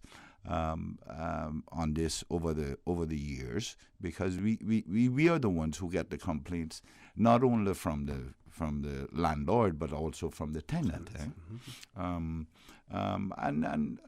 some of them are valid. Some of those are valid, but there must be some equality placed in it, and there is a need for people to recognize they need to go into contractual agreements when they go and get these places, and each side has an obligation to live up to that agreement, those contractual agreements. And I certainly it needs to be changed, and certainly I will volunteer to do the motion. Now, that doesn't necessarily mean the government is going to be in line with changing it. You have to get into government to be able to change these things, to affect change. The only thing you can do is do motions. And I have seen motions after motions fall on barren soil. They get accepted and they're put on the shelf, because what that does, it makes the opposition look good, and governments by and large, don't want to do that, which is unfortunate. I think when anyone comes up with a good idea, it should be embraced and developed. We have seen a few that governments have taken on because it also benefited them, you know. And this government in particular don't like accepting any advice from anyone. You know, and that is reflected in one of the things that they're doing here in this meeting. They're increasing the Public Accounts Committee members. They're increasing the Business Committee members. Mind you, there's nothing wrong with it. What it reflects is that the Premier does not trust anyone to work in harmony with the government. And yes, the Constitution and the laws and the standing orders makes it very clear that committees must be made up in accordance with the proportionality of the House. You know, and that's very clear. But you know, it's convenient to follow the Constitution and the standing orders when it's convenient for them and for him. But you know, you have, yes, he is outnumbered on the Business Committee, and they're not outnumbered on the Public Accounts Committee. And that's another matter. They somehow 6 got thrown into the standing orders, which was an oversight. It should have been 7 or 5. It's currently 5. It has always been 5, and it should have been moved to 7 because that was a recommendation. And someone slipped in 6 there. You know, it might have been an error. And he's bringing it up to 6, so that means so that he can have 3. The government can have 3, and the opposition only has 2. But right now it's equal. And then the chairman has the casting vote, which is Mr. Miller. And so what he wants to do, obviously, is to get back retain that power in the Public Accounts Committee. So, and then on the Business Committee, when I asked for me to go, and he said no, and they voted me down to be Mr. Miller, and they wanted Al to move off if I was coming on. I said no. The leader of the opposition has always been on the Business Committee, so they refuse. I then went and burned it and walked, you see. So now they're putting 2 more on there, which I mean, there's nothing wrong with it. All I'm saying to you is that is a lack of trust that anyone else in there can do anything right. We have 2 callers. Let's see if we can at least grab one caller before the break. Caller, good morning. Welcome to For the Record. Good morning, OC, to you and Mr. McLean. Good morning, sir. How are you? Morning. I'm very thankful. I got the tail end of Mr. McLean discussing the pensions, where he suggested that employers who took pension monies from their employees and did not properly put it into a plan should be jailed, and quite rightly so.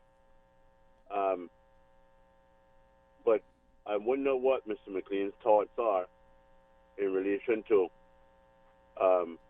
the pension provider who goes to PAC and basically defies the government at the requisite time that was given for the pension withdrawal due to this pandemic, that he was not going to comply with that, and basically, from his statements, basically when you get it, you get it. If you get it, what should happen to those providers? They should be penalized anyway. Right, but you see, the unfortunate thing is that where off you can go and you can grab Joe Brown being the employer, for not paying for the employee,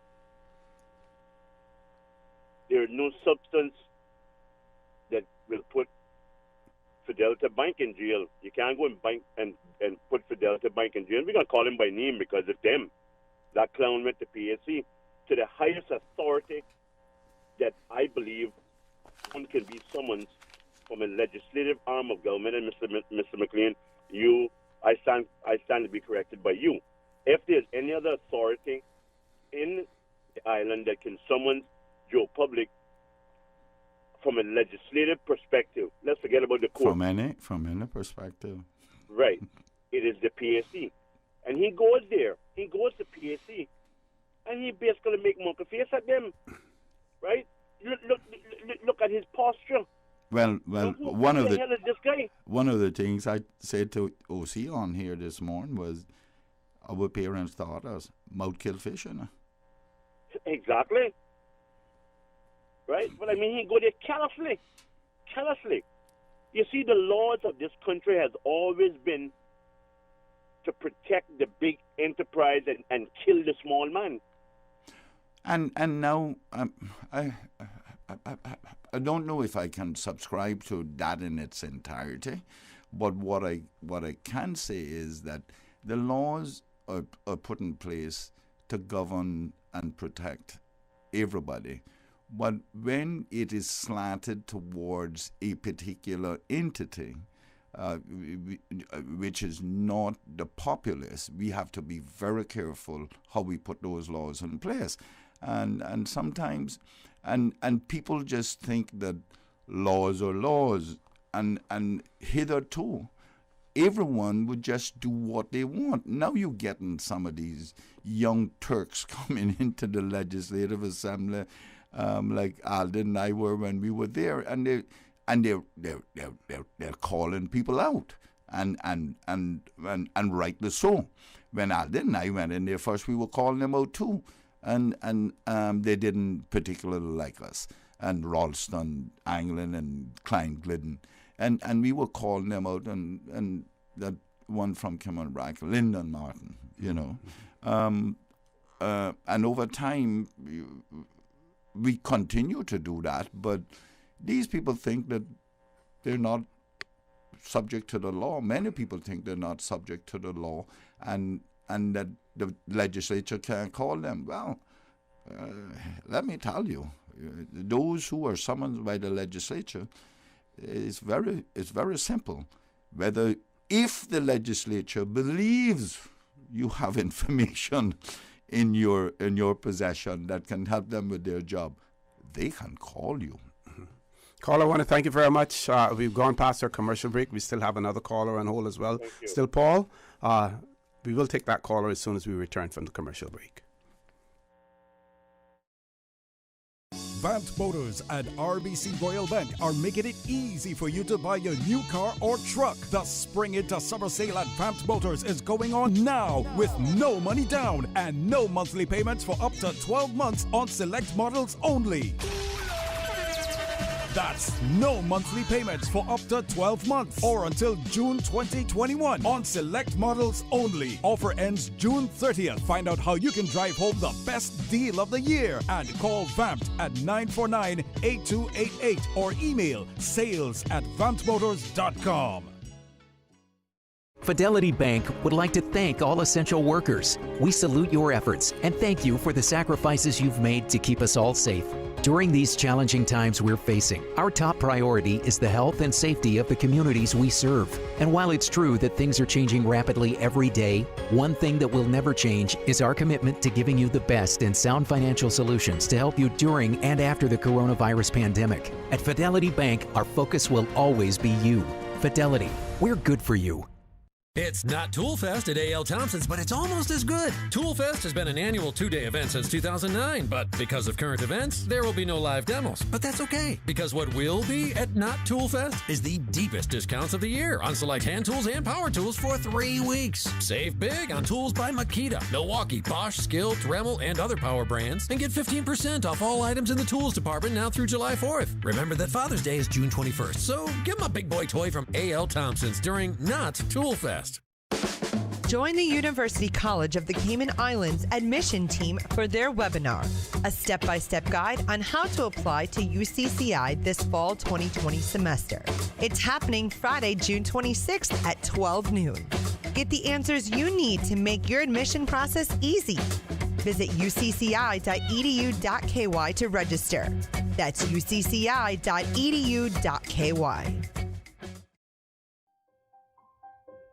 When interacting with domestic violence offenders, be aware, most perpetrators act out what was modeled for them and have not developed effective interpersonal conflict resolution skills.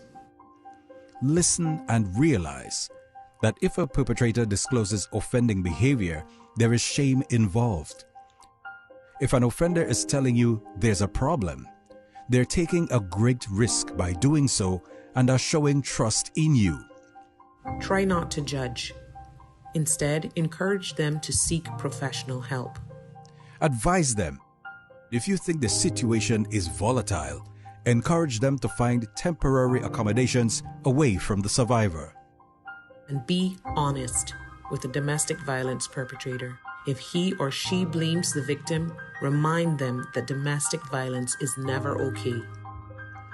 For more information about domestic violence, contact the Department of Counseling Services on 949-8789 or the Department of Community Rehabilitation on 949-1693 in Grand Cayman or 948-1521 in Cayman Brac. For the record, with Orrett Connor. Initiating system. For information that matters. For the record, with Orrett Connor. Continues right now on Radio Cayman. Good morning and welcome back to For the Record. We're going straight to the phone lines as promised because this caller's been waiting for quite a while. Caller, good morning. Welcome to For the Record. Morning, Brother Joseph. Morning. How are you? I'm still waiting for you to send that thing for me, you know. I WhatsApp it to you, to the talk show WhatsApp. Oh, to the talk show WhatsApp. Okay. I'll have to search for it on there then, yeah. But if you give me your phone number, send the phone. Okay. Yeah, 9160135. 0135. Hang on a minute. 0135. No, but I listen to what's going on in Arden talking about the pensions and people that should be going to jail. Basically, what it's reminding me of is it's judgment time. Yeah. And a lot of people will go to jail. Between now and this time next year, you will see some things unfold. Because this is all part of the process that's going on, you know. You hear the same way crazy. The Messiah will come and Lucifer will get a lifetime in jail. This is a sign of good overcoming evil. And continue your work in an honest way and make sure you make it. I gotta go. I've had to wait a long time, but you all have a great day. Just by the way, Raj. I don't know if you know, but you wouldn't know, but when you just call me Arden, that what a nice feeling in me is even because the way you calls my name, it's well, we had a lot of time together. Yeah, I guess so, Raj. Yeah. Okay, take care. I'm cooking a big rundown soon. I'll call you. All right. Coupon Ocean Derby. I'll hear you. All right, cool. All right. One of our listeners had a comment and said, "Good morning. Just a few short months ago, many of these same properties, talking about the properties now that are advertising staycation, many of these same properties were running locals off the beach. Now they find themselves literally depending on locals for the survival of their business. Respect is due on all sides, all the time. Let's hope long after COVID-19 is gone, these properties will respect our rights to use the beach up to the high water mark without being harassed and unblock the beach access immediately. It would be a shame if locals were just being used to stimulate their business now in a time of need, only to be again treated poorly if and when things return to normal." Well said. Well said. And I hope they don't turn back to that. because that could be, what was it Roger said? It's something like is now come to fore or something like that, something in that, paraphrasing it. But see, they're right. We have now come to full circle there, and we need to be very careful. And on those pension things, my good friend CG reminded me of something on how how people, employers, do not subscribe or put the contribution in and continue to get away with it. And that is when they do the plan and then they hire someone, they tell the person they got a plan, but they never register those people on the plan. That's it. So they operate without making, only something like this could happen, where, or the withdrawal of a pension to help you with your house or something like that an employee would find out. Because they don't register them, but they tell the employee they have a plan. Yeah, and I was thinking about that, because we operate on such an informal basis in the Cayman Islands still. And people are given their pay in an envelope, and it sometimes it's all cash, even though some are reverting back to that now. My question would be, how many of these businesses actually provide you with a proper pay slip that lists all of the deductions and everything that are being made, from it? Because if that was done, then you have the evidence of it. Also, my question is, do we have something in place whereby the employee who's contributing along with his employer to his pension is advised by the pension fund that their monthly remittance, quarterly, whatever it may be, has been received, so that they know that it's there? Because we cannot continue to have these situations where we have these lengthy legal battles where companies are being prosecuted or individuals are being prosecuted for not paying in these pensions. But at the end of the day, you end up with no remedy for it because the person isn't necessarily made whole at the end of the day. Absolutely. And we have to, people complain about government regulations, but we have to put proper things in place, that pay slips must be given to employees. It must state what's on there and everything. We have to, if we want to operate as a first world country, then we have to have first world legislation in place to protect everyone. I totally agree with you, OC, but any business person who's worth his salt would not want to be dragged before the court.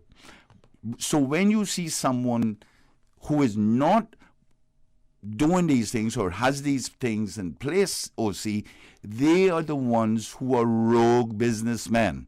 They have the minimum, and then they try to get through the world, get through their business world with just a minimum, and trying to be rogue and dishonest in the rest of it. And those are the people that should not be operating businesses in this country. You cannot do that. You are committing an offense, and it must be that we can prosecute them and put them in jail. Now, barring a company who has fallen on bad times and they're trying to catch up and they're trying to keep the business going, then I can understand those. You make it up afterwards, But don't tell me that you are operating and making profits, and that's the kind of behavior you go on with. You are not deserving of being a part of the corporate society, the corporate landscape in this country. Okay. Paul, let's take an early commercial break because we have a caller, but we would have to interrupt that caller to take the commercial. Let's take the commercial break and then take the caller. Folks, please stay tuned. For the record, we'll be back shortly. At Seaboard Marine, customers often ask us questions about their shipments. Hi, I'm thinking of buying a car from the States. Which port do you ship out of? Hi, we ship out of Miami, Houston, and Brooklyn. Just let us know your port of choice and we can provide you with a quotation and answer any questions you may have on insuring and protecting your vehicle during its journey. Shipping shore to shore, Seaboard. Hi, I'm remodeling our bathroom. I have a few questions. Sure. What are some ideas to make my bathroom feel larger? How do I know if I'm picking the right vanity? How do I choose a new toilet or a new countertop? Also, the lighting is terrible. Can I put a window or a skylight? And do I really need an exhaust fan? You've come to the right place. At Brand Source, we custom design kitchen and baths, and our talented design team can help answer your questions. Whether you're looking for a modern, functional family bathroom or a luxurious personal retreat, we'll help create that beautiful space that makes your home yours. And if you're in a rush for a new look and have a limited budget, our ready-to-install bathroom vanities, built with solid wood and countertops of the finest materials, are a quick and easy remodeling solution. For the very best in custom-designed kitchens and baths, visit Brand Source Home Gallery on Dorsey Drive, Industrial Park, Cayman's Kitchen and Bath Center. Cineco is pleased to announce that our offices in Grand Cayman and Cayman Brac have reopened to the public. Cineco will be open to serve our valued clients from 9 a.m. to 1 p.m. until further notice. Recommended physical distancing and enhanced sanitization procedures have been implemented in our offices, and visitors will be required to wear face masks for the safety of all concerned. On behalf of the Cineco team, we look forward to serving you. The Economics and Statistics Office are currently conducting the annual business surveys. The surveys seek to measure the performance of all local industries. Survey forms for this year are mailed or emailed to all entities operating in the Cayman Islands. The business surveys are confidential under the Statistics Law and are exempt from the Freedom of Information Law. Your response matters. Do your part. Fill out and return your survey forms to the Economics and Statistics Office. For assistance in filling out the forms or for more information, visit eso.ky or call 525-8565 or 325-6652.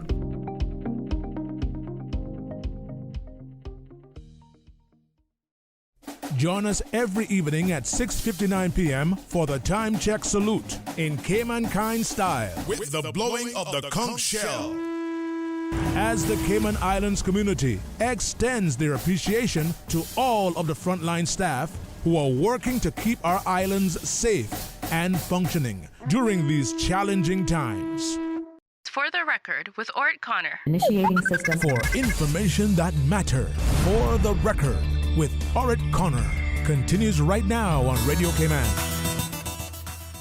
Good morning and welcome back to For the Record. Going straight to the phone lines. Caller, good morning. Welcome to For the Record. Good morning, Mr. For the Record. Morning, Doc. How are you? Pretty good. And good morning to the Honorable Arden McLean, the leader of the opposition. Morning, Doc. How you doing? I was listening to your radio. I was not going to call in, but I decided to call after that last WhatsApp or email or whatever comment you read about. Now, just let me make a comment. Several years ago, I think it was, I had a colleague here from another country, another lawyer, and I took him to lunch, and I was taking him to one of the places on the 7 Mile, and I was showing him the beach because I had been in his country.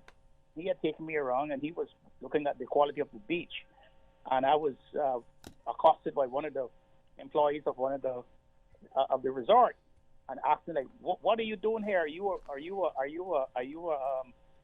a guest?" And I said, "No, we're not guests, but I'm just showing." He said, "You can't do that," and he sort of chased me off. I didn't go. I didn't go. Of course, I wouldn't go. I stood my ground. And then when he inquired, somebody said, "That's Steve McField, blah blah blah blah." And then I sat there and I defied him. I wouldn't go anyway. When someone sent their family member out to the meat market to buy steak, and the meat market owner gave them shank, and they carried it home to their family and tried to have their family to accept it, even though they paid for steak, they ought to be thrown out of the house with the shank as well. So the Caymanian people now, they use them as slaves. They use them as slaves when they came here to get the power, to get a concession, because A lot of them who have the business on the 7 Mile Beach came here as tourists, and when they saw the opportunity, they went back home and sold their stuff and came back and opened their restaurants and bought their condominiums and so forth and got their trade and business license on the back of the Caymanian people. And the same people who they came to, and they brag about how great they were and how nice they were, and the Caymanian people who were accepting their guests from abroad and making them happy to spend money are the same people now who they turned as slaves and so forth. Now, I would never go to one of those places. Not me. Me because of and personally because of my color. I would not do that, to go there to give them my money after being humiliated by them and so forth. I would never do that. Any Caymanians who do that are fools, and they're nothing but slaves. And the problem is, another problem, Mr. McLean, is that what they have successfully done is that the gratuity. A gratuity is not a sales tax. It's not a service tax. There's no law for me to give a gratuity. In fact, when I go to those places, if I go there and they put gratuity on my bill and I don't like the service, I mark it off and will not pay it. That's what I do. Well, the law allows you to do that, yes. So what they have successfully done, they have reduced the Caymanians to serfs, to slaves. They say, oh, because it's the tourism industry, they give them $4.50 and $5 an hour US, and they say they make up their salary by the gratuity. The gratuity does not belong to the owners of the hotel. Well, Don, the gratuity is a gift. That's one of the things that I have said, and I was talking about this premier putting a $4.50 on it. What he needs to do, what this government needs to do, is to look into how those gratuities are distributed, and it should not be with management. The law is specific in that, and no one has done a forensic audit on it, and they set the wages at $4.50, and then they can make it up with gratuities, which is, like you say, not for that purpose, but they think that people should feel grateful to have a job. That's the problem. Gratuity is not salary. It's not. There's something extra on their salary that the people gave them when they came to the when they served them in the place where they work. It does not belong to the employer. The employer can't take that and divide that as wages and salary. Yeah, that's completely illegal. And I can tell you, Arden, it's a good thing I was not elected, because that would not go on. Things that would not go on, because he would not get any license from me. Well, I objected I would close them down. I objected to the minimum wage when they put it in place, but nobody seemed to have been on the same page as me. I said, you can't pay people $4.50 and then make it up with gratuities. I said it from then. This was 2016. See, gratuity does not belong to the employer. It's a gift that I give his employee if they serve me well. That's what it's supposed to be. It's supposed to be something extra that they got on their salary. It's not supposed to be part of their salary at all. Now listen, you're saying about sometimes it's not. When you bring the motions, the private members' motion, the government, that's what they do. They say, we accept it, and they throw it on the shelf and things like that and whatnot. But let me tell you, there is something to enforce the law. There is something called Section 13 of the Criminal Procedure Code. One time I was in court, and I was in those days when I first came, there was no right to bail. In other words, the right to bail in other civilized jurisdictions presumes the presumption of innocence. In other words, until you're found guilty. In other words, you're released until you're found guilty of the offense in which you're charged. It took me 15 years to get a bail law in this country. So I was arguing for bail in the court, and the judge just turned his back on me, turned his swivel chair and turned his back on me. And then when I wouldn't stop, he'd come back and he'd say, Mr. McPhail, have you finished your submissions? And I said, no, sir, I have 2 more submissions to make. And he said, I don't want to hear them. And he held me in contempt of court and charged me $150. I couldn't go back to court till I paid, and I wouldn't pay it. And then somebody told me that he got drunk one night up at English Point, and he mashed up the government, the doors to another apartment because he thought that some other man was having a relationship with his wife. And when the police went there, he jumped in his car and took off, and he hit a tree and so forth. And when the police took him to the police station, the commissioner of police the then commissioner of police said, "Oh, I'll take care of it." Nothing happened. And the policeman knew what had happened to me in court because they were there, and they saw how he treated me. And I just went and I used Section 13 of the Criminal Procedure Code, and I prosecuted him because that's what you can do. You can bring a private prosecution. And I went and I formulated the charges against him, and I went and I got Mr. Craddock Ebanks to sign the charges, and I laid them against him in court, and he couldn't go into court because he was charged. I charged him with driving under influence, causing an accident, destruction of government property, and so forth. And then Sir John Summerfield, who was there then, got Raymond Burger to get in between, to come to me to drop the charges, and I wouldn't drop them. And they went to David Barwick, who was the Attorney General at the time, and David Barwick, who had understood it and said the man was a disgraceful person. He used to come drunk. You could smell him from the chair and slippers and all that kind of stuff in the court. And they wanted to get rid of him also. And so I wouldn't do it. I just wouldn't do it. And David Barwick said, "Now, when you bring a private prosecution, only the Attorney General can discontinue it or continue it." And the Attorney General refused to intervene. And then he couldn't come. And then Raymond Barra came back one time and says that, the guy says that he would apologize if he apologized to me, that if I would drop the charges. And I said he has to come to my office and do so. I am not going down to the court's office and apologize to him, so he can apologize to me. And he had to come into my office, and he apologized to me. And I told him I would think about it. Finally, after several days, I went down. I withdraw the charges. He withdraw the contempt charges against me, and I went back to court. And then a friend of mine, they told me, used to walk around South Sound, and those places called V4 apartments. Mm-hmm. And it was where, and there was no First Baptist Church then across from the Lion Center. And somebody called me and said to me, he fell off his bicycle drunk, and he's lying there in that little swamp area across from the Lion Center. And I jumped in my Jeep and I peed on him. I hear you, Willard Whitaker. So he was gone, and we men are mouse. Yeah, we're not slaves. We're not slaves anymore in this country. It's like I told a guy the other day. I was telling a guy the other day on the radio.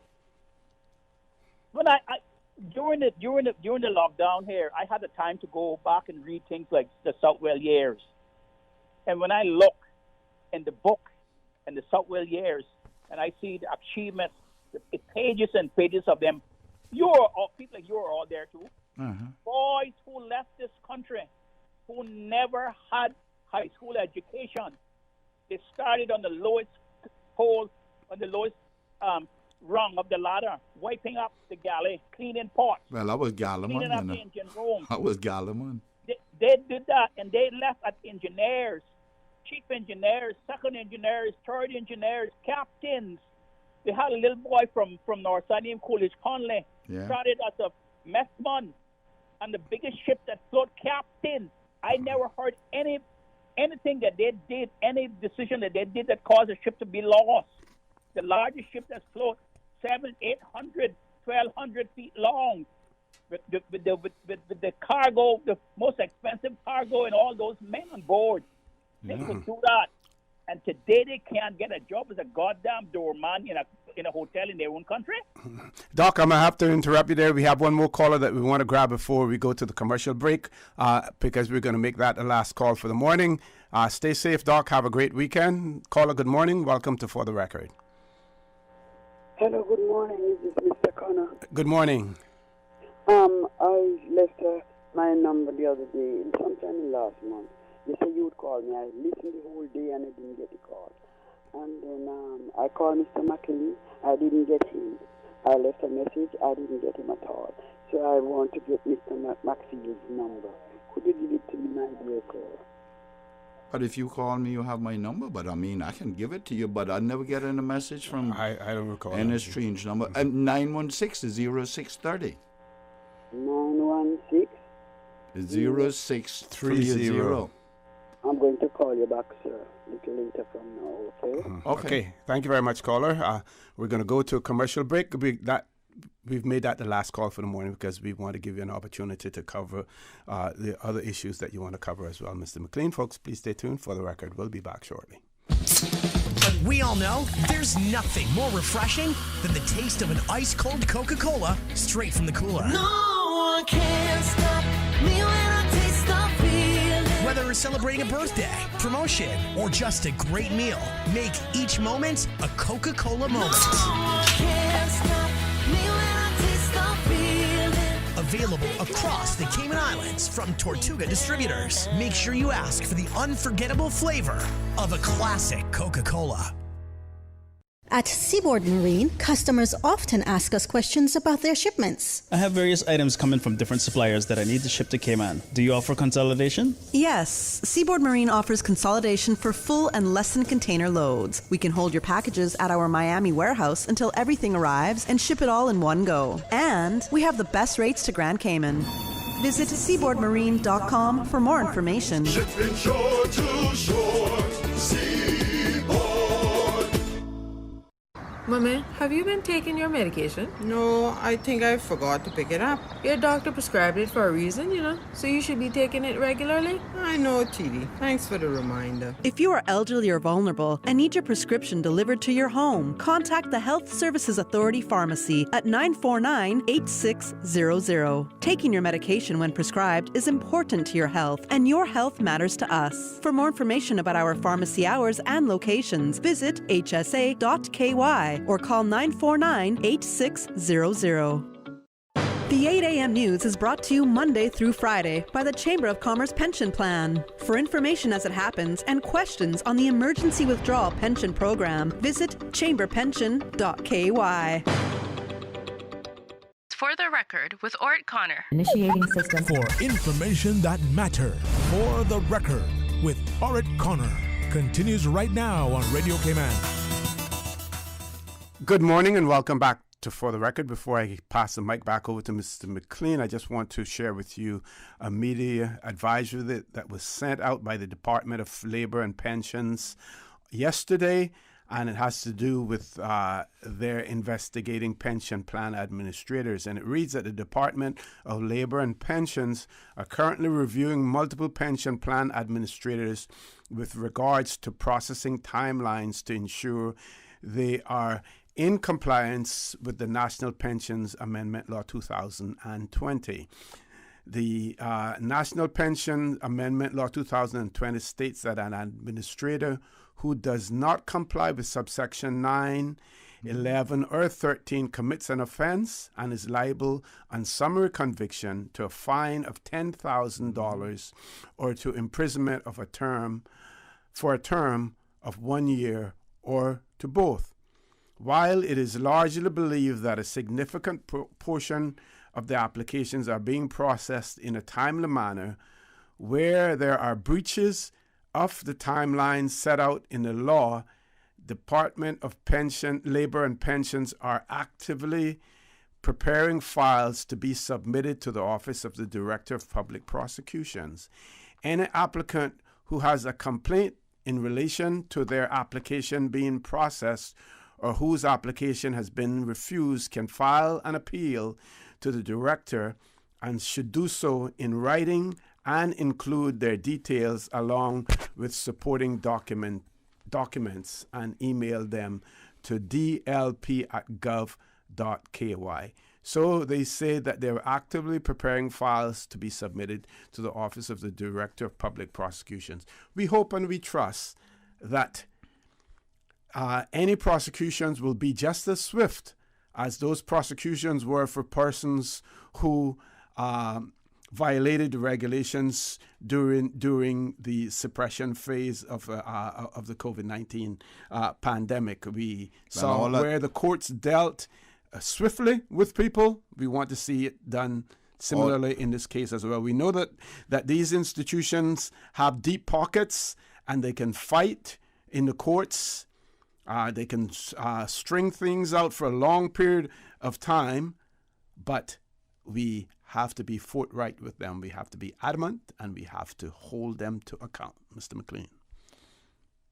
All I'm going to say on that one, O.C., is the Constitution is very specific. It says no one shall inquire into the DPP. All right? Mm-hmm. And no one means no one into the conduct or the decisions of the DPP.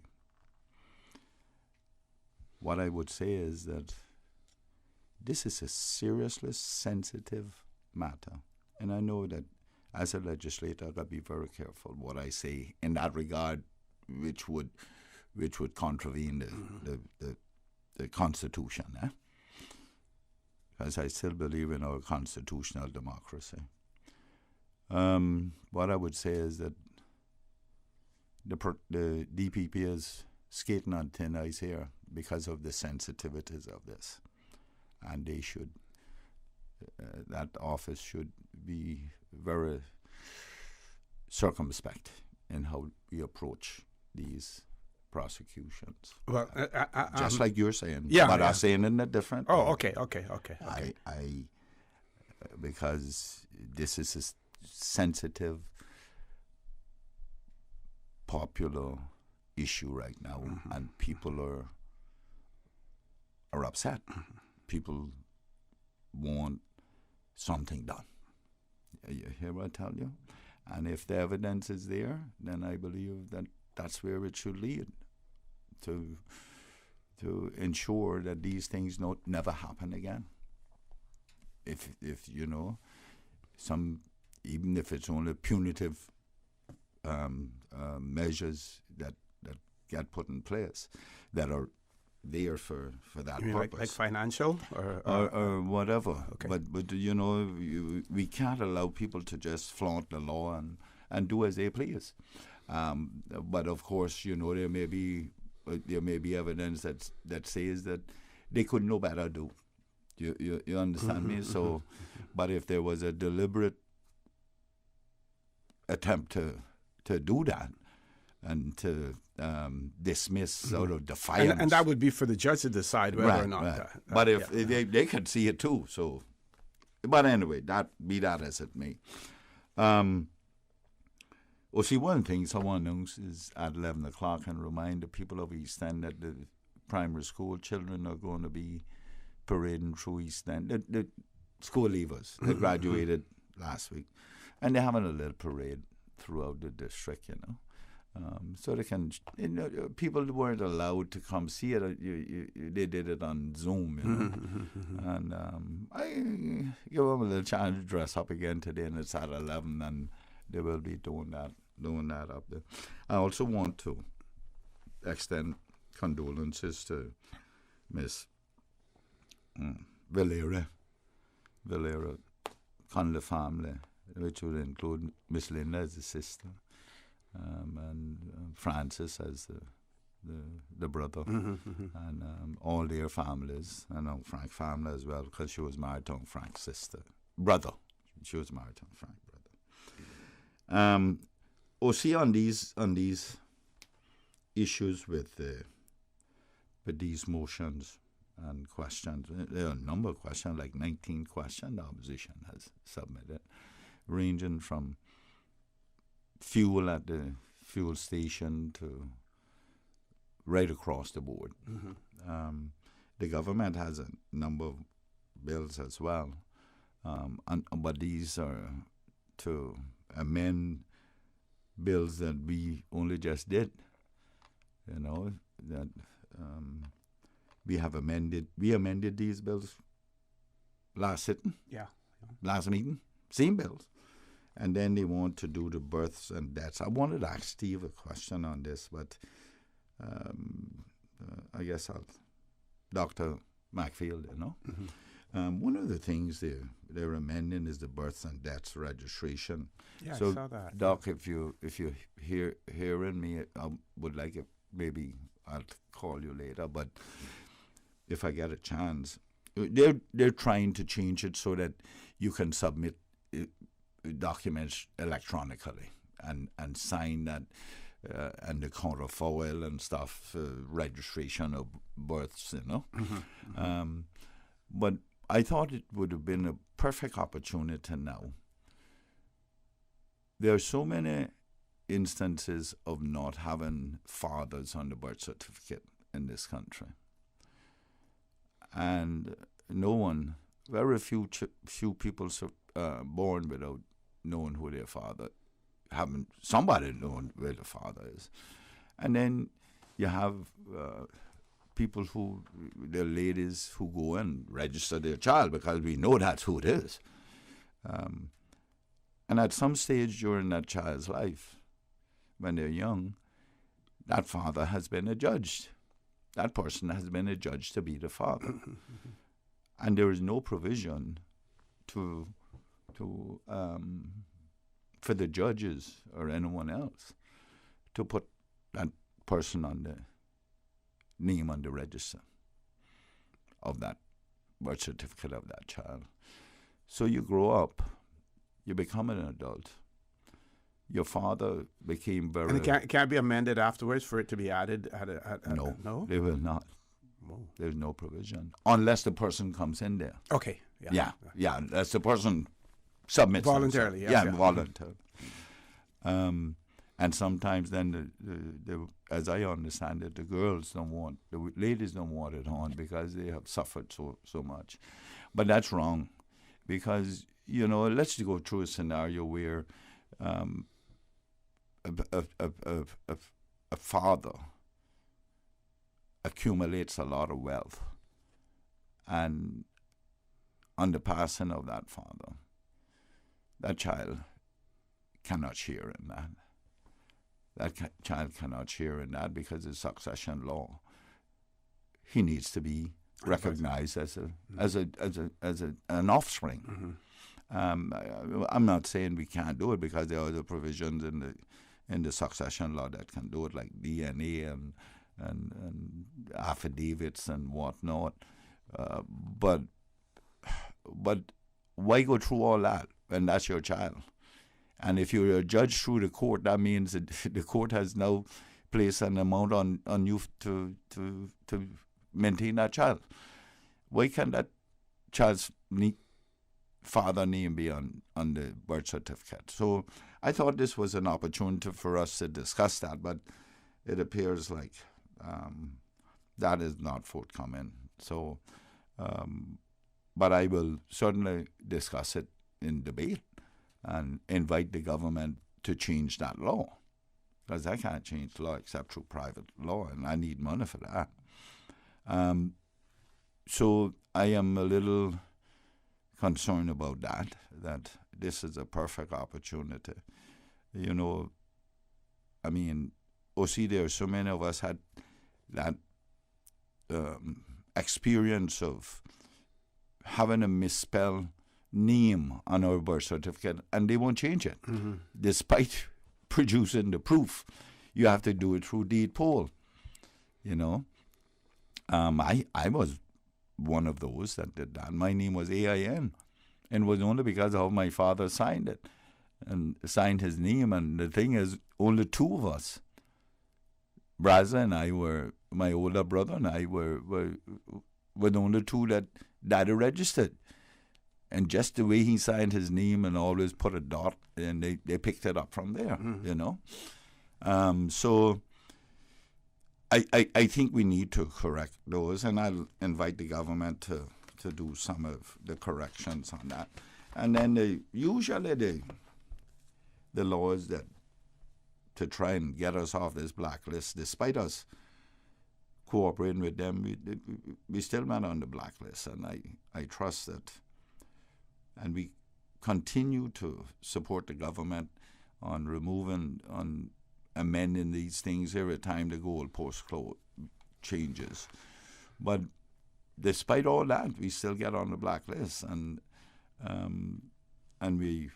they are now feverishly trying to take us off the blacklist. But it looks like, and I don't know if the goalposts are shifting, or it was not proper consultation with the industry to put this legislation in place. Why we're having to amend it so often? Mm-hmm. Before the ink is dried on it, we're amending it, and that concerns me. It really concerns me, and I mean that's what amendments are for, so you can, because things can change overnight, really, and we know that things are changing as we speak. So we'll have our way down there, and that's on Monday at 10 o'clock. So I again invite people to come out to East End today, at least the residents, and look at the kids driving through. That's at 11 o'clock. I'm heading there now. And there'll be the physical distancing and all that being absolutely practiced in place as well. Okay, I want to thank you very much, Mr. McLean. Folks, I want to thank you for allowing Radio Cayman, and by extension For the Record, into your homes, into your vehicles as you traverse the roads of the Cayman Islands, into your places of work, wherever that may be. I also want to remind you that we are our brothers and our sisters' keepers. There is always someone out there who's less fortunate than we are, and I ask you to extend a helping hand to them. If you can't do that, then I suggest you donate to a worthy charity, because we always want to consider those who need, not necessarily those who want or even those who crave. So I say to you, have a great day. Continue to support your radio station, Radio Cayman. Join Sterling, Dwayne Banks at 12:15 for Talk Today. Press briefing today, Paul, as well. Press briefing today, COVID-19 press briefing as well. And as usual, we ask the good Lord to bless these three beautiful, wonderful Cayman Islands.